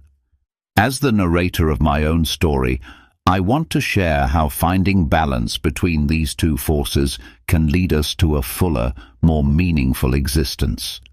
Imagine standing before a grand banquet of endless possibilities, each dish representing a desire, an ambition, or a dream. At first, you may feel the urge to pile your plate high, eager to sample everything. However, I've learned that the true secret lies not in how much we accumulate, but in how we manage the choices we make. The key is to find a healthy balance in our desires. It's not about repressing or eliminating them, but about channeling them so that they enrich our lives rather than overpower them.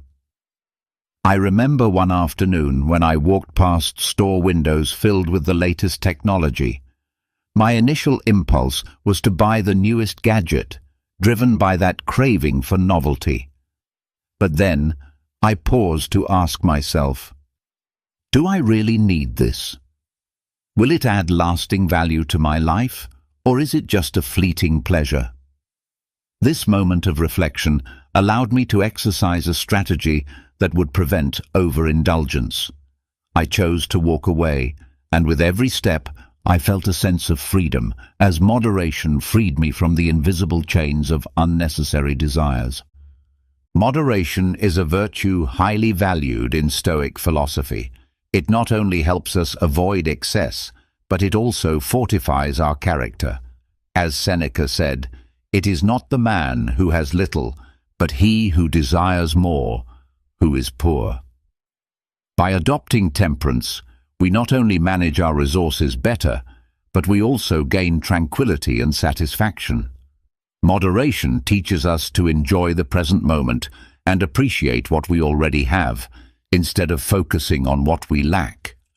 In my own life, the connection between moderation and Stoic temperance becomes most apparent in moments of hardship.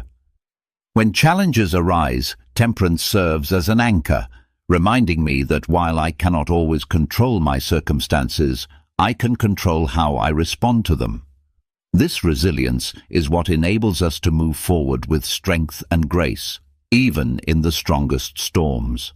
I invite you to reflect on how moderation might improve your life. Think about a recent decision where you opted for a more moderate approach, perhaps turning down a job offer that promised more money but less time with your loved ones. Though such decisions can be difficult, they often bring greater peace and balance. The next time you face the banquet of life, remember that moderation isn't a limitation. It's a conscious choice toward a deeper, more fulfilling well-being. Embrace this ancient wisdom and discover the balance that can transform your life into a work of art. As a child, I was taught that empathy is the key that opens the door to the hearts of others. Today, I want to share how this deeply Stoic quality has shaped my life and how it can transform yours as well. Empathy, the ability to put oneself in another person's shoes, not only connects us with others, but it also elevates us to a more harmonious and just plane of existence. Marcus Aurelius, the Roman emperor and Stoic philosopher, once said, "What is not good for the hive is not good for the bee either."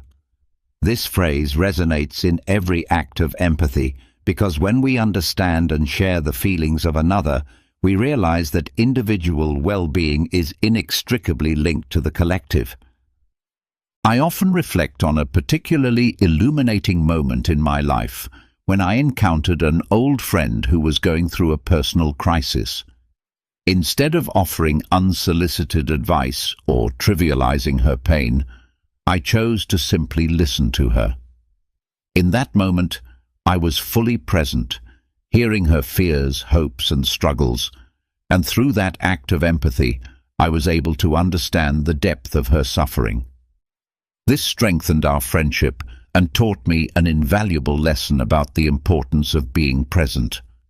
Cultivating empathy in our interactions may seem like a monumental task, but it really comes down to simple, conscious practices. For instance, when you talk to someone, try to listen more than you speak. Observe not only their words, but also the body language and emotions that accompany them. This practice will allow you to better understand the other person and will, in turn, enrich the quality of your relationships. The connection between empathy and Stoic justice becomes clear in how we treat others. If we act with empathy, we are more inclined to be fair because we recognize that every person deserves consideration and respect. In my own life, I have seen how small, empathetic gestures can resolve conflicts and build bridges where there were once walls. Finally, I want to propose some practical things that I have personally found transformative. Every day, try to perform at least one act of conscious empathy. It can be something as simple as asking a co-worker how they are really feeling or offering your seat on public transport. You may be surprised at how these seemingly small acts can change not only your day, but also someone else's. Empathy is more than a fleeting emotion. It is a Stoic practice that can strengthen our relationships and communities. By integrating it into our daily lives, we not only improve the world around us, but also enrich ourselves internally. I invite you to experience this for yourself and discover the transformative power of understanding and sharing the feelings of others. Remember, with every act of empathy, you grow a little closer to the life you aspire to live. The beauty of simplicity. Imagine standing before a vast ocean where the waves move with rhythmic calm and the fresh air brushes your face. In that moment, there are no emails to answer, no notifications to interrupt you, just you and the immensity of the scene. It's a moment that invites reflection on the beauty of simplicity. This is a principle we often forget in our daily lives, which are full of complications and stress. But have you ever considered the peace you could find if you simplified your life? As I imagine Epictetus would say, existence is the perception of what you need, not what you want, that frees you. This insight led me to apply the wisdom of simplicity to my own life. One day, I decided to clean my studio, sorting through each item with a critical eye. Does this item truly bring me value? Gradually, the cluttered space transformed into an environment of clarity and purpose. The difference was not just visual. Every time I entered the room, my mind felt lighter and more prepared. This clarity extended beyond the physical space and into the digital realm. I uninstalled apps I wasn't using and limited the notifications that constantly interrupted my day. At first, the silence of my phone felt unsettling, but over time, I realized that I had recovered hours of my day, hours I could now devote to reading, writing, or simply enjoying a moment of stillness. This process was not easy, but Stoic philosophy provided support. Detachment is not about giving up things for the sake of giving them up, but rather about understanding what is essential and freeing yourself from what is not. By clearing space in my life, I not only found peace, but I also gained a greater appreciation for the small details and moments I had previously overlooked. Are you ready to embark on this journey of simplicity? Consider the objects you haven't used in months, or the apps that you open and close without purpose. Imagine the relief of shedding this unnecessary weight, and the focus you would gain by letting go of what no longer serves you. Simplicity is not just about reducing material possessions, it's also about simplifying our interactions, our goals, and even our thoughts. Practically speaking, this might mean choosing projects that truly resonate with your values, or deciding to spend more time with people who energize you and less with those who drain you. So, I invite you to reflect on how you can apply simplicity in your own life. It doesn't have to be a monumental change, but small, conscious steps that bring you closer to a life that's less complicated and more in tune with your true desires and needs. Simplicity is not just a lifestyle, it is a path to freedom. The power of persistence. On the path to achieving our dreams, we discover that it is not talent or opportunity that determines our ultimate success, but something deeper and more constant: persistence. You don't have to fear defeat or the obstacles in your way if you remain firm in your purpose. A phrase that reflects the Stoic virtue of courage reminds us that the road to success is paved with the tenacity of our character, not just with our sporadic actions. Let me share a story that illustrates the power of persistence in my own life. A few years ago, I decided to write a book about human resilience, a project that, from the outset, seemed like an immense challenge. During the process, I faced countless obstacles, severe criticism, editorial rejections, and, perhaps most painful of all, internal doubts about my abilities. Yet every day, I clung to my purpose with an almost stoic fervor. Each morning, as I faced the blank page, I reminded myself of Seneca's words, "Things are not difficult that we do not dare. It is because we do not dare that they are difficult." This thought spurred me to keep going, to push through each criticism and rejection with the certainty that every small step forward was a victory over discouragement. And you know what? After years of relentless work, my book was not only published, but also helped many people confront their own challenges. This taught me a vital lesson.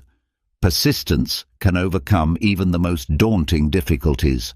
Persistence is not merely about moving forward, it's about standing firm in the face of adversity. The moments when everything seems lost are when our stoic courage should shine brightest. Imagine yourself in the midst of a storm, with every external force urging you to step back. But you, with your eyes fixed firmly on your goal, decide to take another step. That step is the one that truly counts. Let's draw inspiration from the stories of those who achieved great things through persistence. People like Thomas Edison, who endured thousands of failures before inventing the electric light bulb, or J.K. Rowling, whose fantasy novel series was rejected by multiple publishers before it saw the light of day. These examples are not just success stories, they are testimonies to the power of never giving up. I invite you to reflect on your own life. Where do you need to apply persistence? What challenge have you been avoiding because it seems too difficult? Remember, true courage is continuing step by step, even when the results are not immediate. With every challenge we face, we have two options: to turn back or to move forward with renewed determination. Choose the latter. By integrating persistence into every aspect of our lives, we bring ourselves closer to excellence, not because it's easy, but because it's possible. And in that possibility lies the true essence of stoic courage. The gratification of self-sufficiency. If you've ever found yourself contemplating the vast sea and felt a kind of indescribable peace, you've probably touched, even if only for an instant, the essence of self-sufficiency. Today, I want to take you through a very personal journey in which we explore not only what it means to be self-sufficient, but how this quality can radically transform our lives. Imagine for a moment that you're on a desert island, and everything you need to survive must come from your own hands and skills. While this scenario may sound extreme, it illustrates the gratification of self-sufficiency perfectly. When we cultivate emotional and material independence, we not only survive, but we begin to live with a freedom that only self-sufficiency can offer. Consider a typical day in your life. How often do you feel that you depend on something or someone to feel complete, happy, or satisfied? Now imagine how your day would change if you could generate those feelings from within without relying on external factors. That's the magic of self-sufficiency. It frees us from the chains of dependency. One strategy for cultivating independence is to start with small steps. For example, try solving everyday problems on your own before seeking help. With each challenge you face, not only will you improve your skills, but you'll also build your confidence and trust in your own abilities. Self-sufficiency also brings greater inner peace.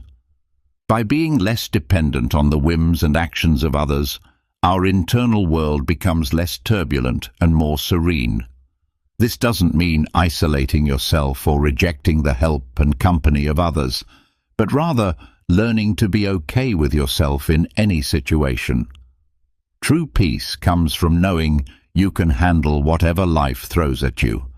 Stoic philosophy teaches us about autarky, the state of complete self-sufficiency. The Stoics believed that to achieve happiness, we must free ourselves from desires and aversions that depend on things outside our control. Practicing self-sufficiency is a path toward that liberation.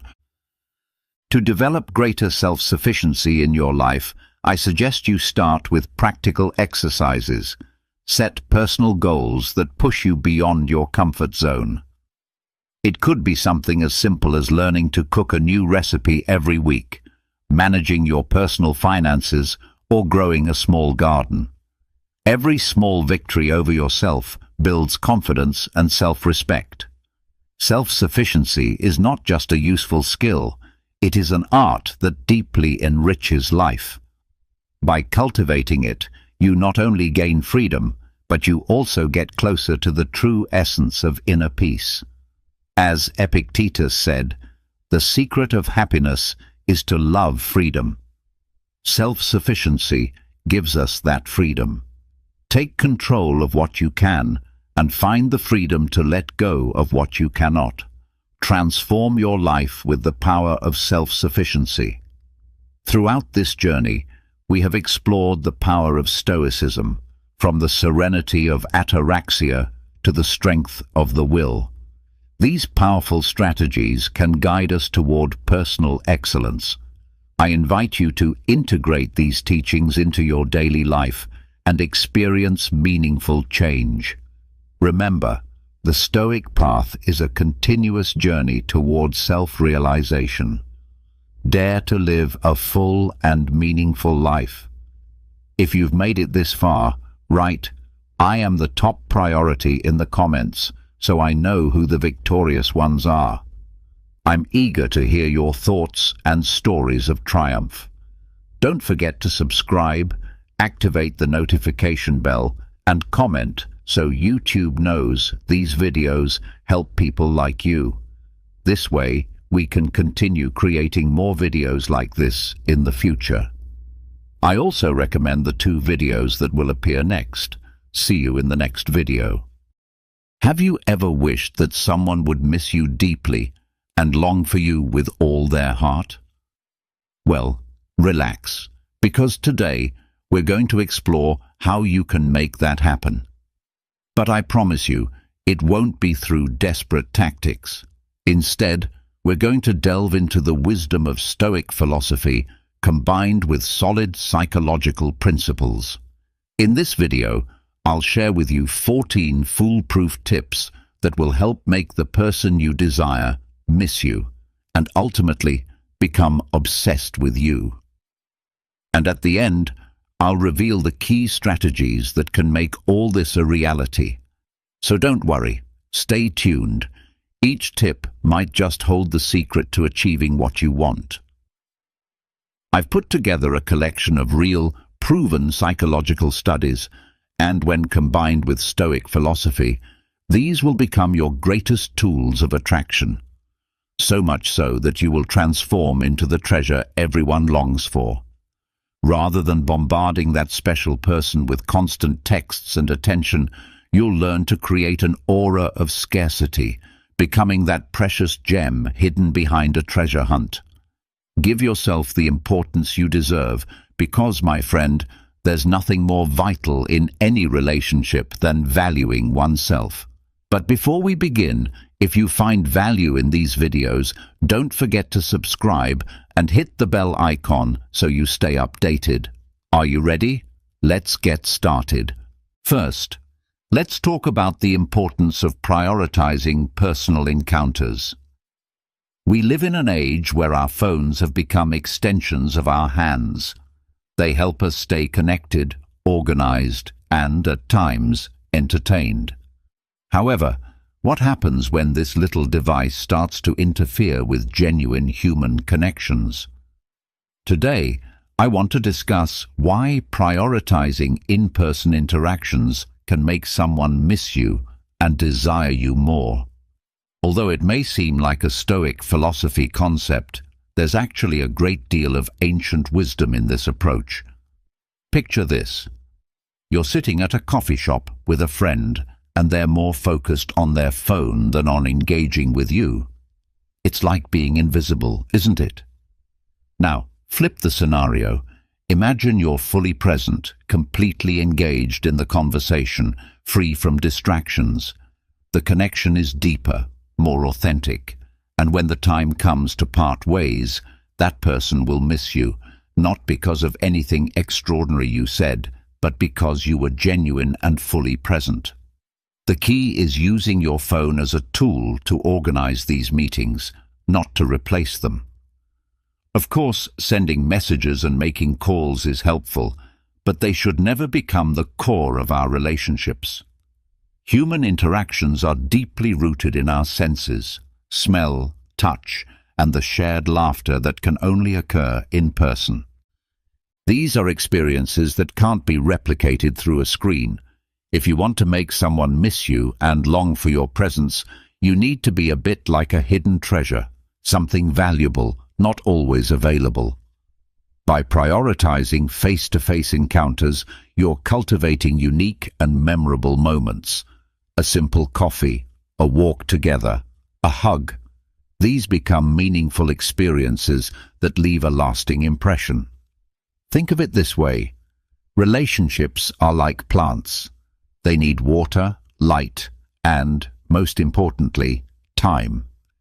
Text messages are like tiny drops of water, enough to keep the plant alive, but not enough to help it bloom. Personal encounters, on the other hand, are like sunlight. Without them, the plant can never truly flourish. Supporting this idea, studies have shown that face-to-face interactions are crucial for mental health and happiness. For instance, Harvard University conducted a study that found that people who engage in regular personal encounters report higher levels of well-being and fewer feelings of loneliness.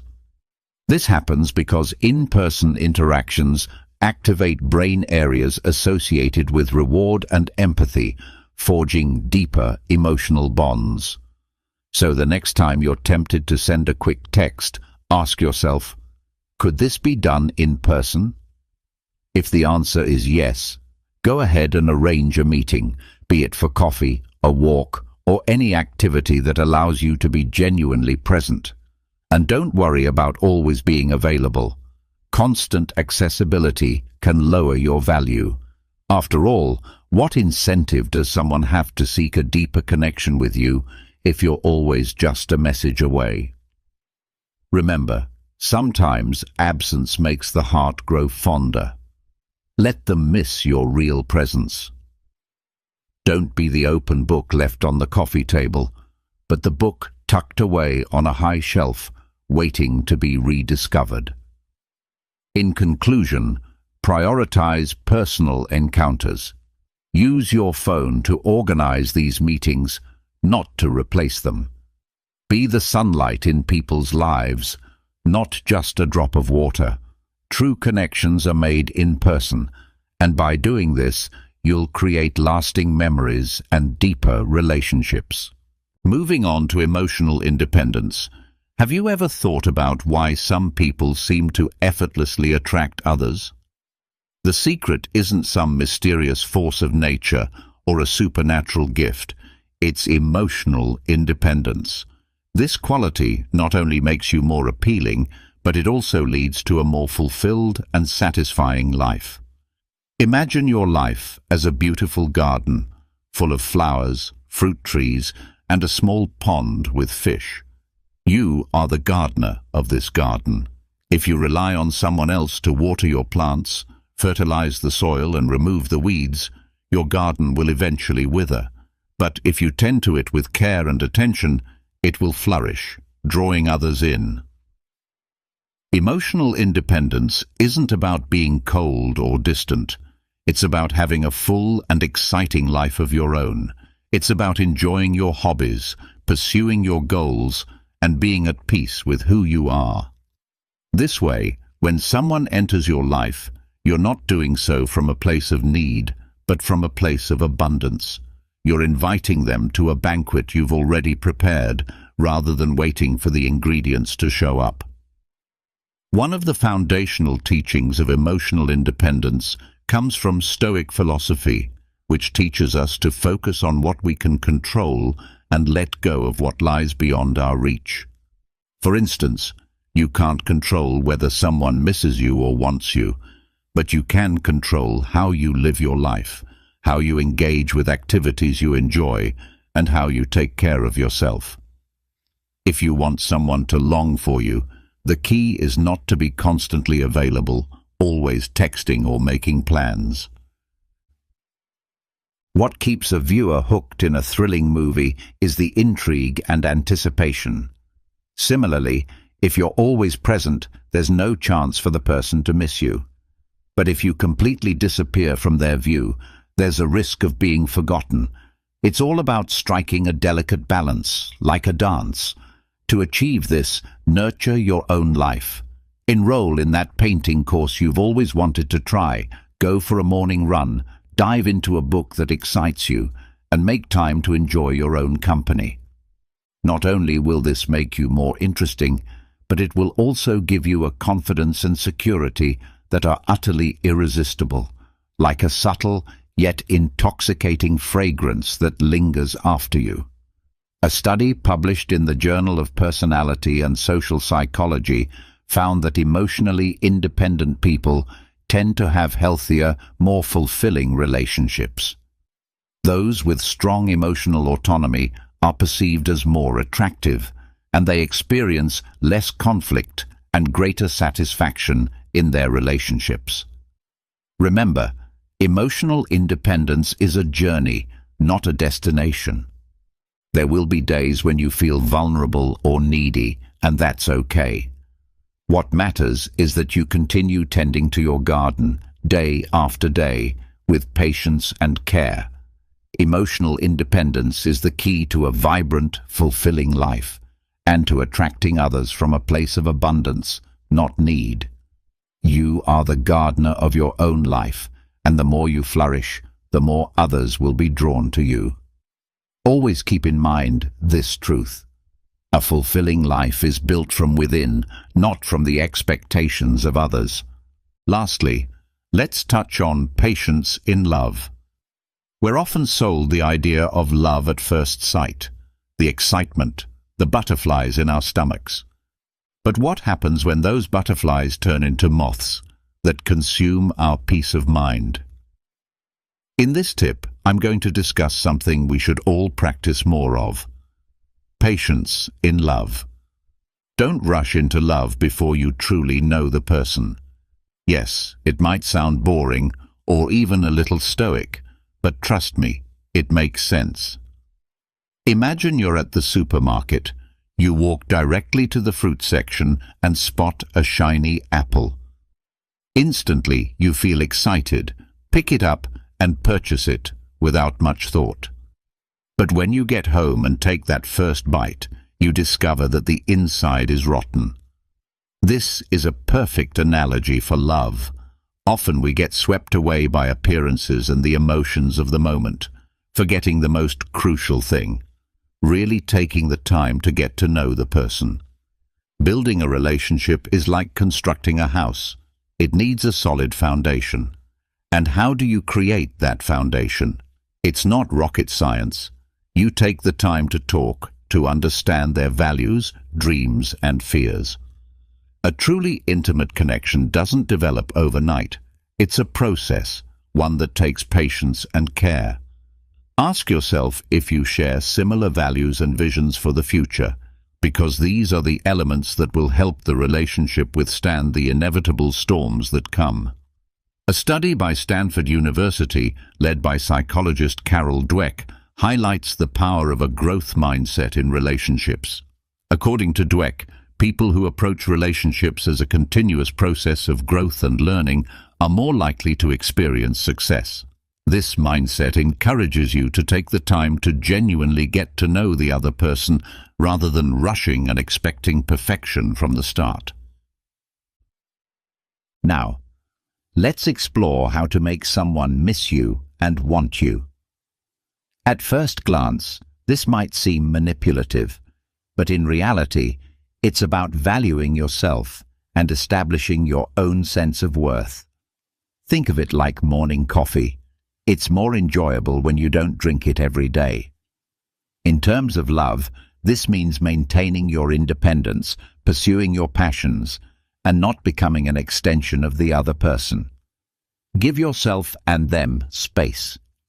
Don't feel compelled to respond immediately to every message or be available around the clock. By doing so, you not only make the other person appreciate you more, but you also create space to reflect on whether this relationship is truly worth your time and emotional investment. It's not about playing mind games, but about striking a healthy balance. Constant availability can feel suffocating and lead you to be taken for granted. Think of yourself as a good book, one that deserves to be read carefully, not just skimmed. Patience in love is a virtue, one that many overlook, but it can make all the difference between a fleeting romance and a lasting bond. Getting to know someone well before falling in love and maintaining a healthy balance between presence and independence are essential elements in building a solid, intimate relationship. So the next time you feel those famous butterflies in your stomach, take a deep breath and remember that good things take time. As I've said before, true love isn't the kind that comes quickly. It's the one that remains when everyone else has gone. Now let's dive into the concept of the connection bubble. Imagine you're with a special person and suddenly the world around you fades away. The noise dies down and all that matters is the connection between the two of you. This is the connection bubble, a space that not only strengthens the relationship but also creates unforgettable moments that both of you will cherish. So how do you make someone miss you and desire your presence? The answer isn't a magic trick. It's a combination of authenticity and some practical approaches. First, be genuine. Stoic philosophy teaches us the importance of living authentically, staying true to our values. In a relationship, this means being yourself, without masks. Authenticity lays the groundwork for any meaningful connection.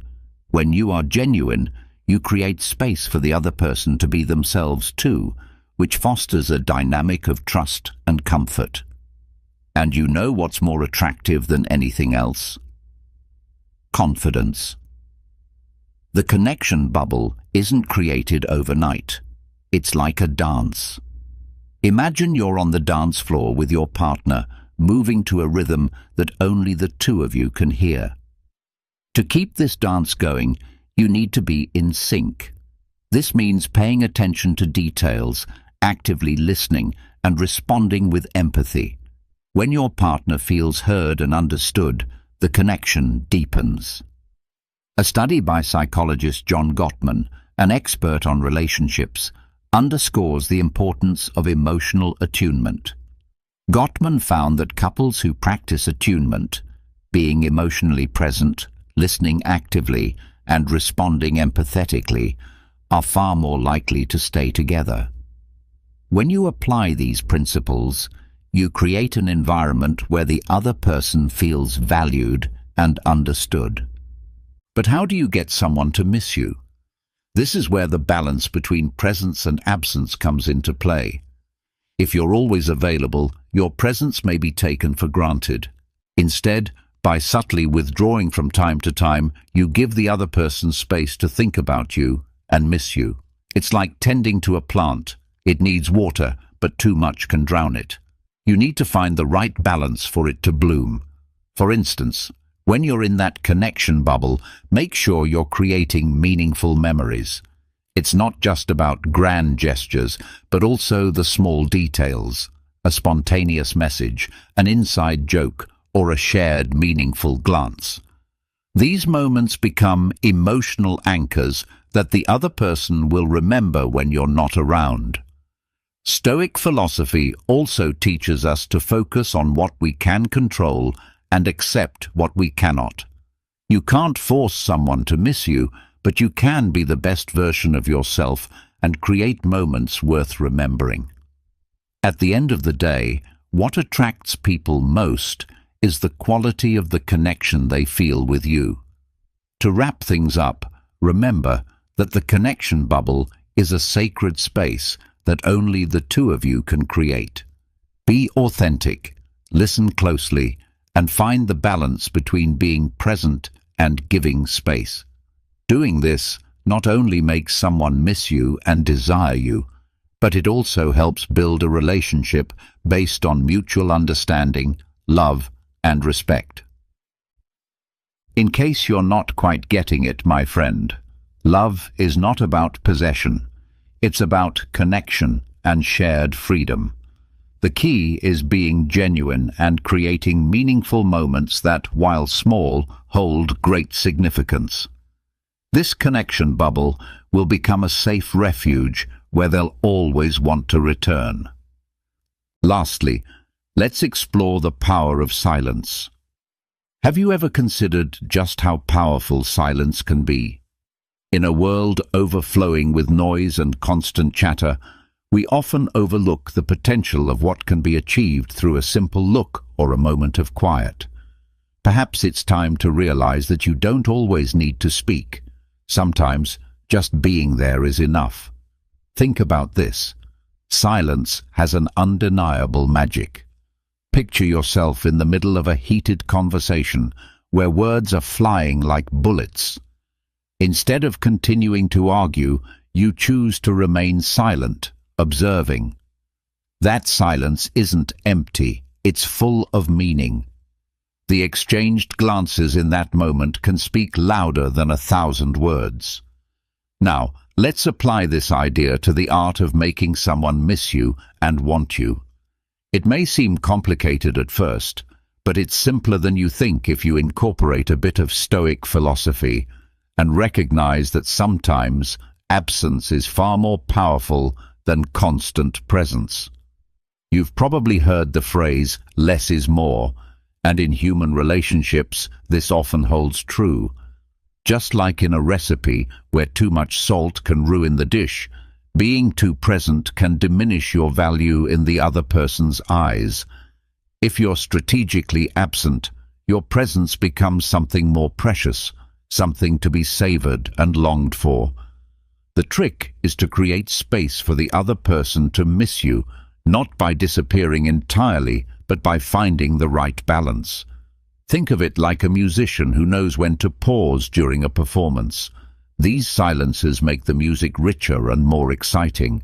In the same way, absence can build anticipation, creating a spark that makes someone realize how much they truly need you. A psychological study from the University of Virginia found that people tend to value interactions more when there is a time gap between them. Researchers discovered that even brief moments of absence can make people appreciate the relationship more.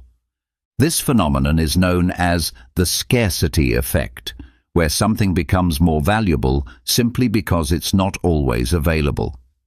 So, how do you achieve this without seeming indifferent? The key lies in subtlety, in the power of looks and gestures. A single, intense glance can linger in someone's memory far longer than an entire conversation. A small gesture of affection, an unexpected detail, can be more effective than being present all the time. Strive to leave behind traces that are not easily seen, like the wind. Though invisible, its presence is felt and missed when there's no silence to reveal its absence. Simple communication is the key to connecting at a deeper level. Stoic philosophy teaches us to appreciate these moments, recognizing that presence is not always physical. Sometimes the most significant impact comes from what remains unspoken. Allow silence to work its magic, and you'll see how people begin to notice your absence and yearn for your presence. The next time you want someone to miss you and long for your company, Remember that words aren't always necessary. Being present in silence can be enough. As Epictetus said, true power lies in the silence that speaks louder than any words. Authenticity plays a central role in how we connect with others. Have you ever felt like you're acting in life as though you're playing a part that doesn't fit you? Trying to be someone you're not, adjusting your behavior and words to fit the desires of others can lead to a significant disconnect. Authenticity and honesty are the foundation of any meaningful relationship. Being genuine is not about being flawless, but about being yourself, embracing both your strengths and your flaws.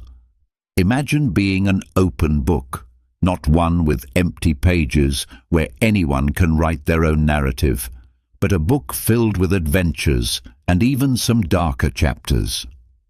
Authenticity is about showing your book as it is, without embellishment or removing uncomfortable parts.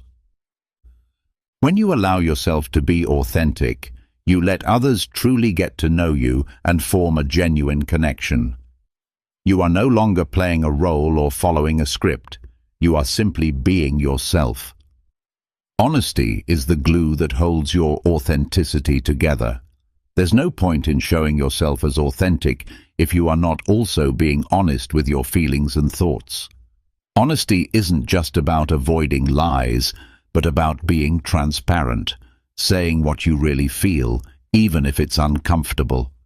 How do you make someone miss you and want your presence? There are no magic tricks or formulas.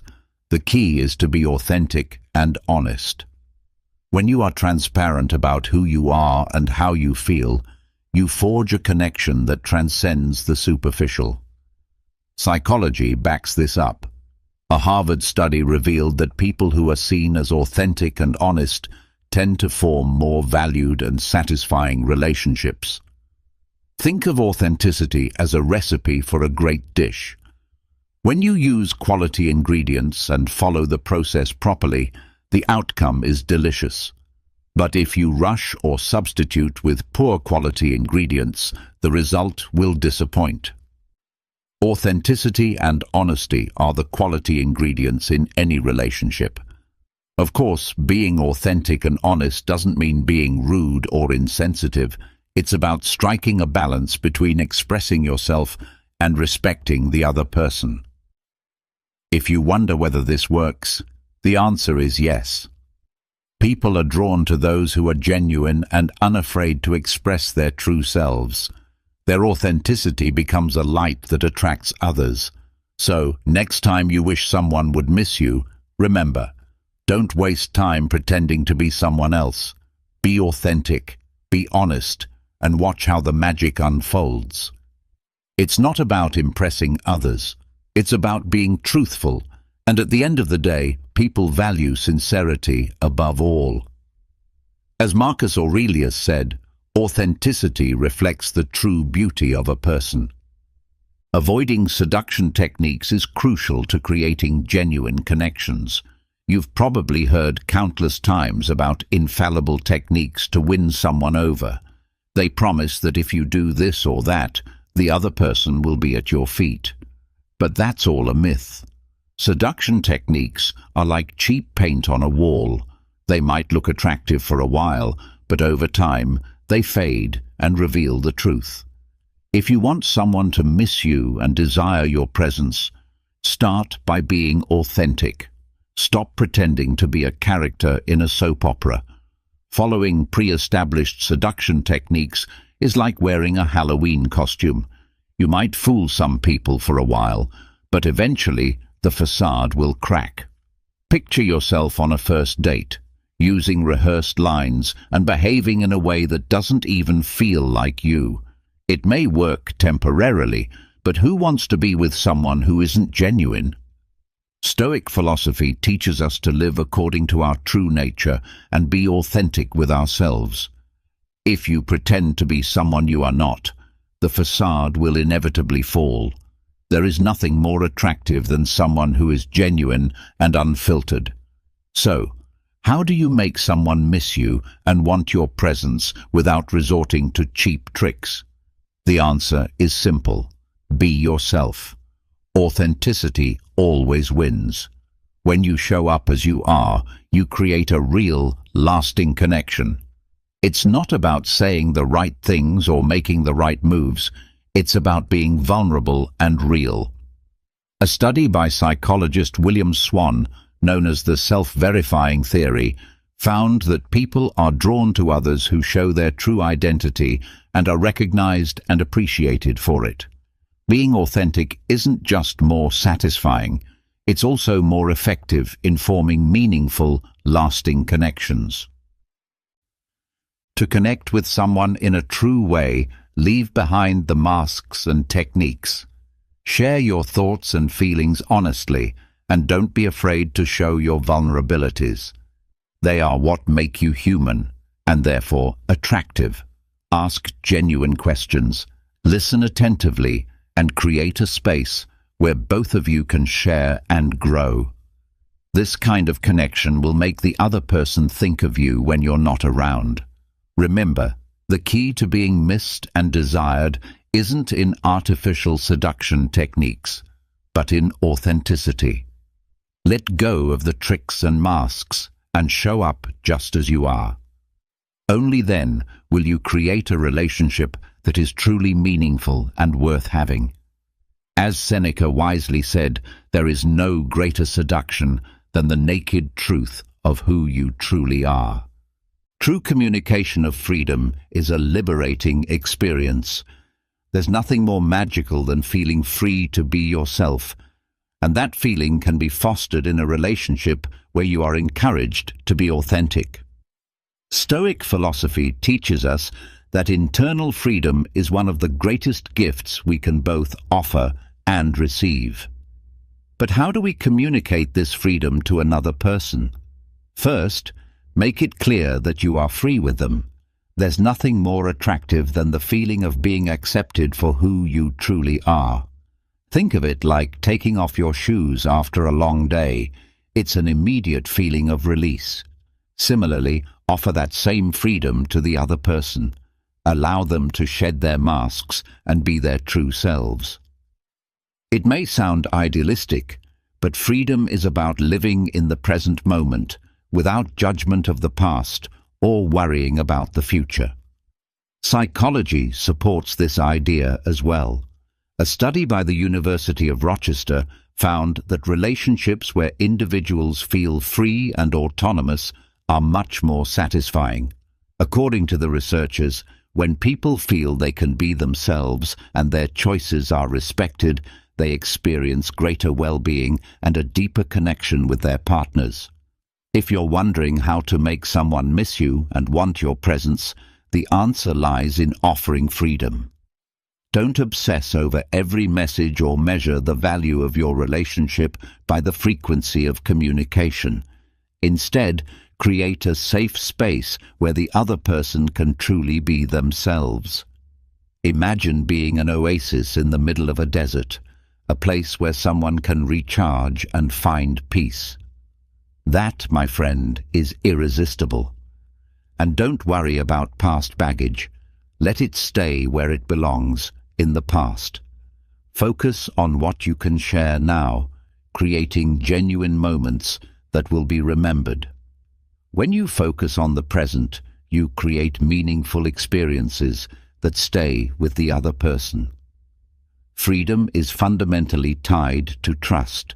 Trust in yourself and in what you have to offer. You don't have to be perfect to be authentic.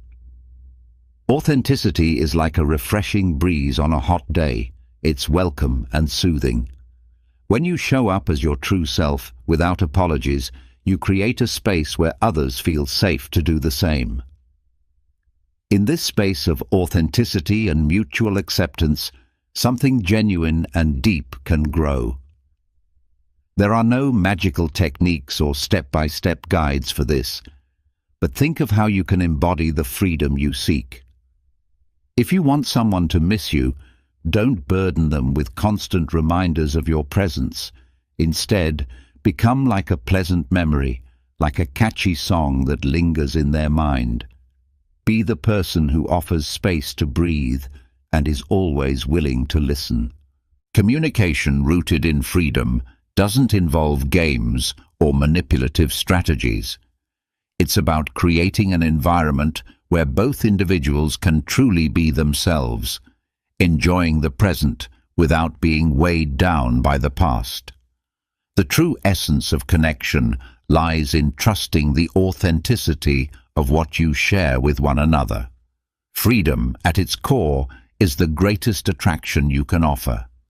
Remember this: there is no greater freedom than to be fully yourself in the company of another. This freedom is the key to establishing a genuine and lasting connection. When it comes to desire, the idea is not about forcing it, but allowing it to naturally grow. Think of the plant you water and care for. If you keep giving it constant attention without letting it breathe, it may eventually wilt. Desire in relationships works the same way. Sometimes less is more. Giving someone the space to miss you is essential. It's not about disappearing entirely, but rather about offering them a break so they can feel your absence and long for your presence. Imagine you're the star of an amazing movie. If people watch it repeatedly without pause, the excitement will eventually fade. The same happens in relationships. Constant contact can dull the mystery and excitement that keep things fresh. The key is balance. Let the relationship breathe. Don't always be available. If your presence is always at their fingertips, they may take it for granted. Think of yourself as a fascinating book, something to savor in small doses, not something to devour in one sitting.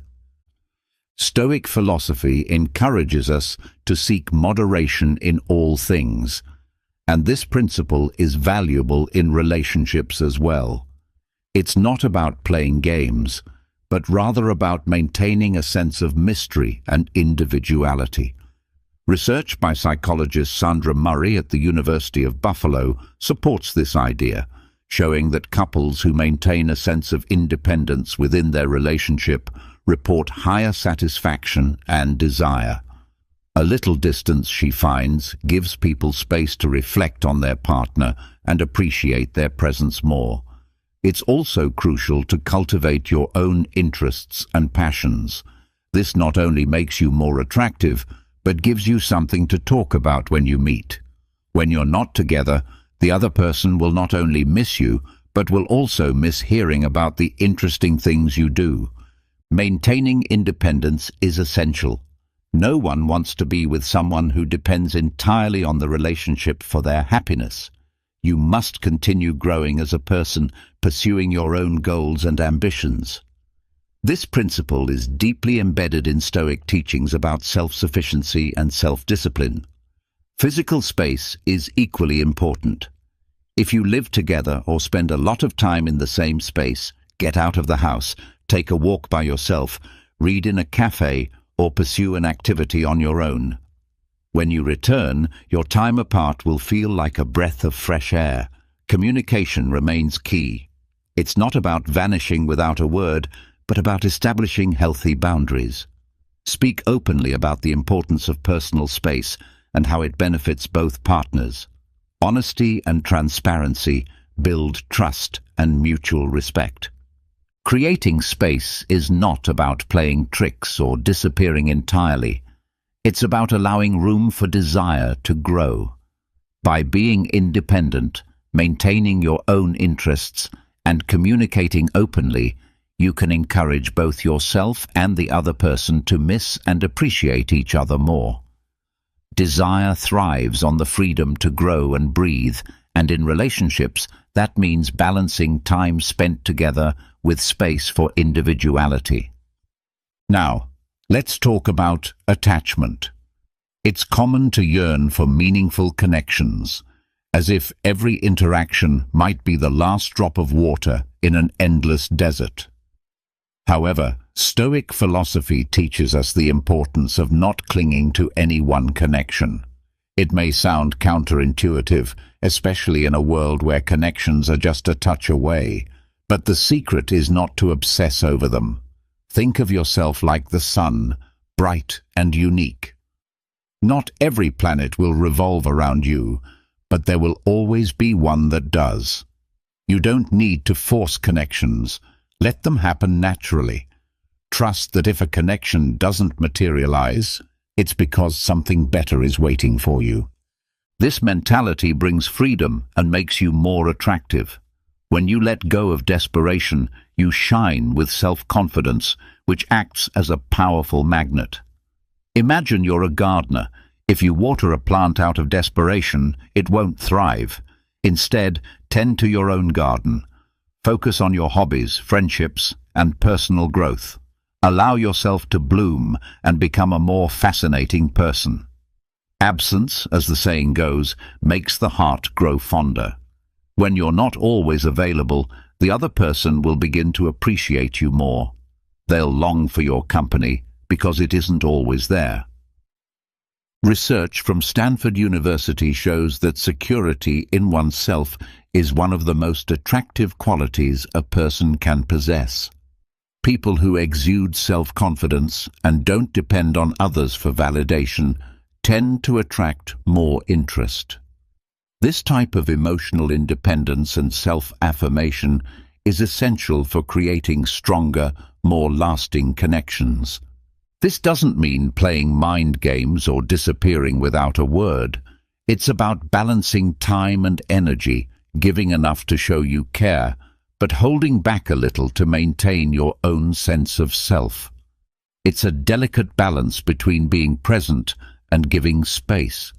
Remember, the Stoics believed in accepting things as they are, not fighting against what's inevitable. Rather than clinging to what could be, appreciate what you have in the moment and trust that what is meant for you will arrive at the right time. Lastly, leaving toxic relationships is crucial for your well-being. Imagine life as a journey with a backpack that you carry with you. At first, you might not notice the weight, but over time, the burden becomes overwhelming. You must decide what to carry with you and what to leave behind in order to move forward with more lightness and happiness. The same applies to toxic relationships. No matter how much you try, some relationships will never improve. If you find yourself in a relationship that makes you feel heavier, sadder, or unappreciated, it's time to reevaluate and perhaps let go. Recognizing a toxic relationship is not always easy. You might question whether you're overreacting. This is when the perspective of close friends can be invaluable. They can offer a clearer view of the situation. If multiple trusted people agree that a relationship is harming you, it's worth taking their advice seriously. Relationships should be places of mutual respect, appreciation, and positive energy. If your efforts are consistently unacknowledged, or if your feelings are disregarded, it's time to step back. Remember, surrounding yourself with people who appreciate you is essential for your emotional health. A study conducted by the University of California in Los Angeles revealed that having healthy, supportive relationships can greatly enhance happiness and reduce stress levels. Now, when it comes to making someone miss you and want you, the answer doesn't lie in manipulating or forcing situations. The real key is authenticity and valuing yourself. When you make the decision to let go of a toxic relationship, it sends a clear and strong message that you have enough self-respect not to settle for less than you deserve. This can serve as a reality check for the other person. Sometimes the best tools for making someone realize they miss you are distance and time. To make someone miss you, first, you must learn to enjoy your own company. Dedicate time to your hobbies, explore new activities, and surround yourself with positive people. Work on your personal growth. Stoic philosophy teaches us to find peace within ourselves and not to rely on external circumstances for our happiness. By focusing on your own development, you naturally become a more attractive person, not just to others, but to yourself as well. Letting go of toxic relationships is also an act of self-love. Though it is challenging, it is essential for your emotional well-being and growth. Learn to value yourself, seek support from your friends, and make sure to surround yourself with people who truly appreciate you. By letting go of what no longer serves you, you make space for what you truly deserve. Next, let's talk about the power of positivity. Have you ever wondered how to make someone miss you? No, we're not talking about becoming a love magician, but rather becoming a person so positively magnetic that others simply want to be around you. You should aim to be like that morning cup of coffee that everyone needs to start the day with a smile. That is the kind of energy you should evoke in the people around you. But how can you achieve this without seeming forced or unnatural? The answer lies in adopting a Stoic philosophy, combined with a sense of humor and a great deal of positivity. This approach not only works, but it is also highly effective. Being a positive person doesn't mean you ignore problems or live in a fantasy world. Instead, it means facing life with resilience and optimism. When you can see the glass as half full and inspire others to do the same, people will be naturally drawn to you. Positivity, like sunlight, is something everyone gravitates toward, although they might not want it constantly. The key is balance. If you manage to keep a cheerful and calm demeanor even in difficult times, people will be attracted to you because you radiate peace and well-being. This is one of the fundamental teachings of Stoic philosophy, maintaining inner peace regardless of external circumstances. A study conducted by the University of California in 2008 showed that people with a positive attitude and those who practice optimism are more likely to form stronger and more satisfying interpersonal relationships. This research underscores how positivity not only improves our personal well-being, but also strengthens our bonds with others. Now, let's move on to the role of humor. Having a sense of humor doesn't mean being the clown of the group, but rather it means being able to laugh at yourself and at the little, unimportant things. Humor is a powerful tool for breaking the ice and forming genuine connections. For example, when faced with a setback, instead of complaining, find the humor in the situation. Laughter is contagious and can lighten the mood, making people associate your presence with positive experiences. A useful technique here is to adopt what we might call strategic lightness. Imagine yourself as someone who rises above daily problems with a calm and positive outlook. This approach will not only help you maintain a good mood, but will also attract others who desire that same lightness in their own lives. To be someone who others miss and desire, you must combine positivity with humor. This combination will make you more attractive and help you create deeper, lasting relationships. From a Stoic perspective, staying calm and joyful in the face of challenges will make people seek your company. Remember, positivity and humor aren't about denying reality. They are about choosing how you wish to face it. Be the ray of sunshine in others' lives, and you'll soon find that they want more of your light. Now, let's turn to an important piece of advice. Don't be in a hurry to fall in love. How often have you found yourself staring at the ceiling, wondering when the person who will change your life will appear? Popular culture bombards us with the idea that we need someone else to be happy. But what if I told you that love comes when you least expect it? In the meantime, you have something much more important to focus on: yourself. Stoic philosophy teaches us a key lesson. Tranquility and self-control are essential for a fulfilling life. You don't need someone else to complete you. you are already a complete person, just as you are. Instead of searching for someone to fill a void, focus on yourself. Working on your personal growth may seem like a never-ending task, but it is this dedication that will make you shine brighter. Think of your life as a garden. If you spend all your time waiting for someone else to plant flowers for you, you will miss out on the beauty of growing your own. By investing time in your passions, friendships, and skills, you'll build a richer, more fulfilling life. The more you enrich your own life, the more you'll have to offer when the right person comes along. Waiting for love can feel frustrating, especially in a world where instant gratification is the norm. But love doesn't follow the rules of fast delivery. It can't be ordered like a package from Amazon. And that's okay. The waiting period has its own magic. It's in that pause where you truly get to know yourself and figure out what you want in a partner.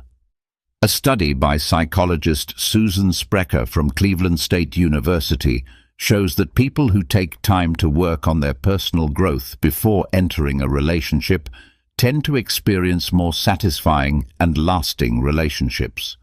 These individuals, who aren't in a rush to find love, are clearer about what they seek in a partner and develop stronger self-esteem. Life isn't a race, and love isn't either. You can spend hours searching for a shooting star and see nothing, but when it finally appears, you'll realize it was worth the wait.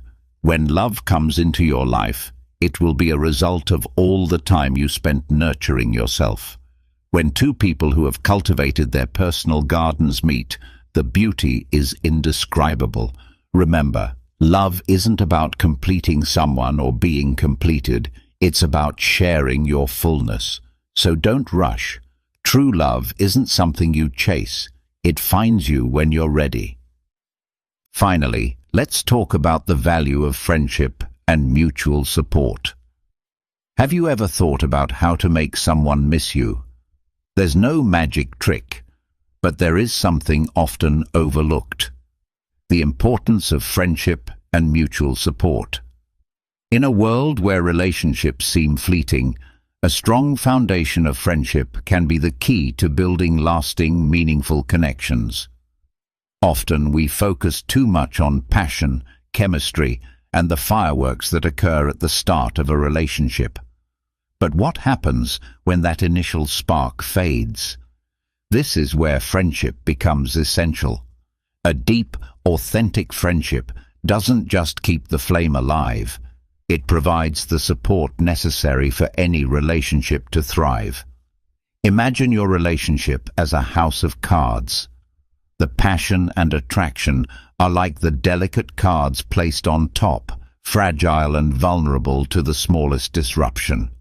On the other hand, friendship and mutual support form the solid foundation of the structure, much like the sturdy base of a house of cards. Without this strong base, the entire structure would collapse at the slightest gust of wind. From the very beginning, I promised to provide you with a series of infallible recommendations. Pay close attention to them, and feel free to revisit this video as many times as you deem necessary. Now let's talk about how to build a solid friendship that will make someone miss you and desire your presence even more. Here are a few simple yet effective steps you can follow. First, become a good listener. While we all enjoy talking, listening is an art in itself. Show genuine interest in what the other person has to say and pay close attention to their words. It's in the little details that we demonstrate our care for others, and this helps to create a deeper and stronger bond. Second, share your interests and passions. Stoic philosophy teaches us that true contentment comes from within and not from depending on others for our happiness. Share the hobbies, books, and movies that inspire you. Doing so helps create common ground and fosters a sense of connection and understanding. Third, provide support in difficult times. Life isn't always smooth sailing. And when someone faces hardships, being there for them in their darkest moments creates a unique bond. It is during these challenging times that the strength of your relationship will truly be tested. Fourth, be authentic. Never try to be someone you're not. Authenticity is not only attractive, but it also builds a foundation of trust. By being true to yourself, you open the door to finding someone who values and loves you for who you really are. This idea is not just based on common sense. Research supports the importance of authenticity and friendship in relationships. Studies conducted by John Gottman, a renowned psychologist and relationship expert, reveal that couples who prioritize and value friendship in their relationships experience greater happiness and have marriages that last longer. In fact, Gottman found that 70% of marital satisfaction can be attributed to the quality of the friendship between partners. This reinforces the notion that a solid foundation of friendship not only strengthens the relationship, but also increases the chances that both partners will miss each other and desire each other more. A relationship grounded in friendship and mutual support is like a fine wine. It only gets better with time. Passion and chemistry may ignite at the beginning of a relationship, but it is the strength of the friendship that will keep it enduring and strong. So, if you want someone to miss you and want you, focus on building a deep and meaningful friendship and be a constant source of support for them. Life can be complicated and chaotic, but with a solid foundation of friendship, any relationship can withstand the storms. Remember, it's not about being the most attractive or charming person in the room, but about being the friend and companion that everyone would want to have. True friendship and mutual support are not obligations. They arise from the genuine pleasure of being there for one another. Next time you wonder how to make someone miss you, remember that the key may lie in the strength of the friendship and mutual support you offer.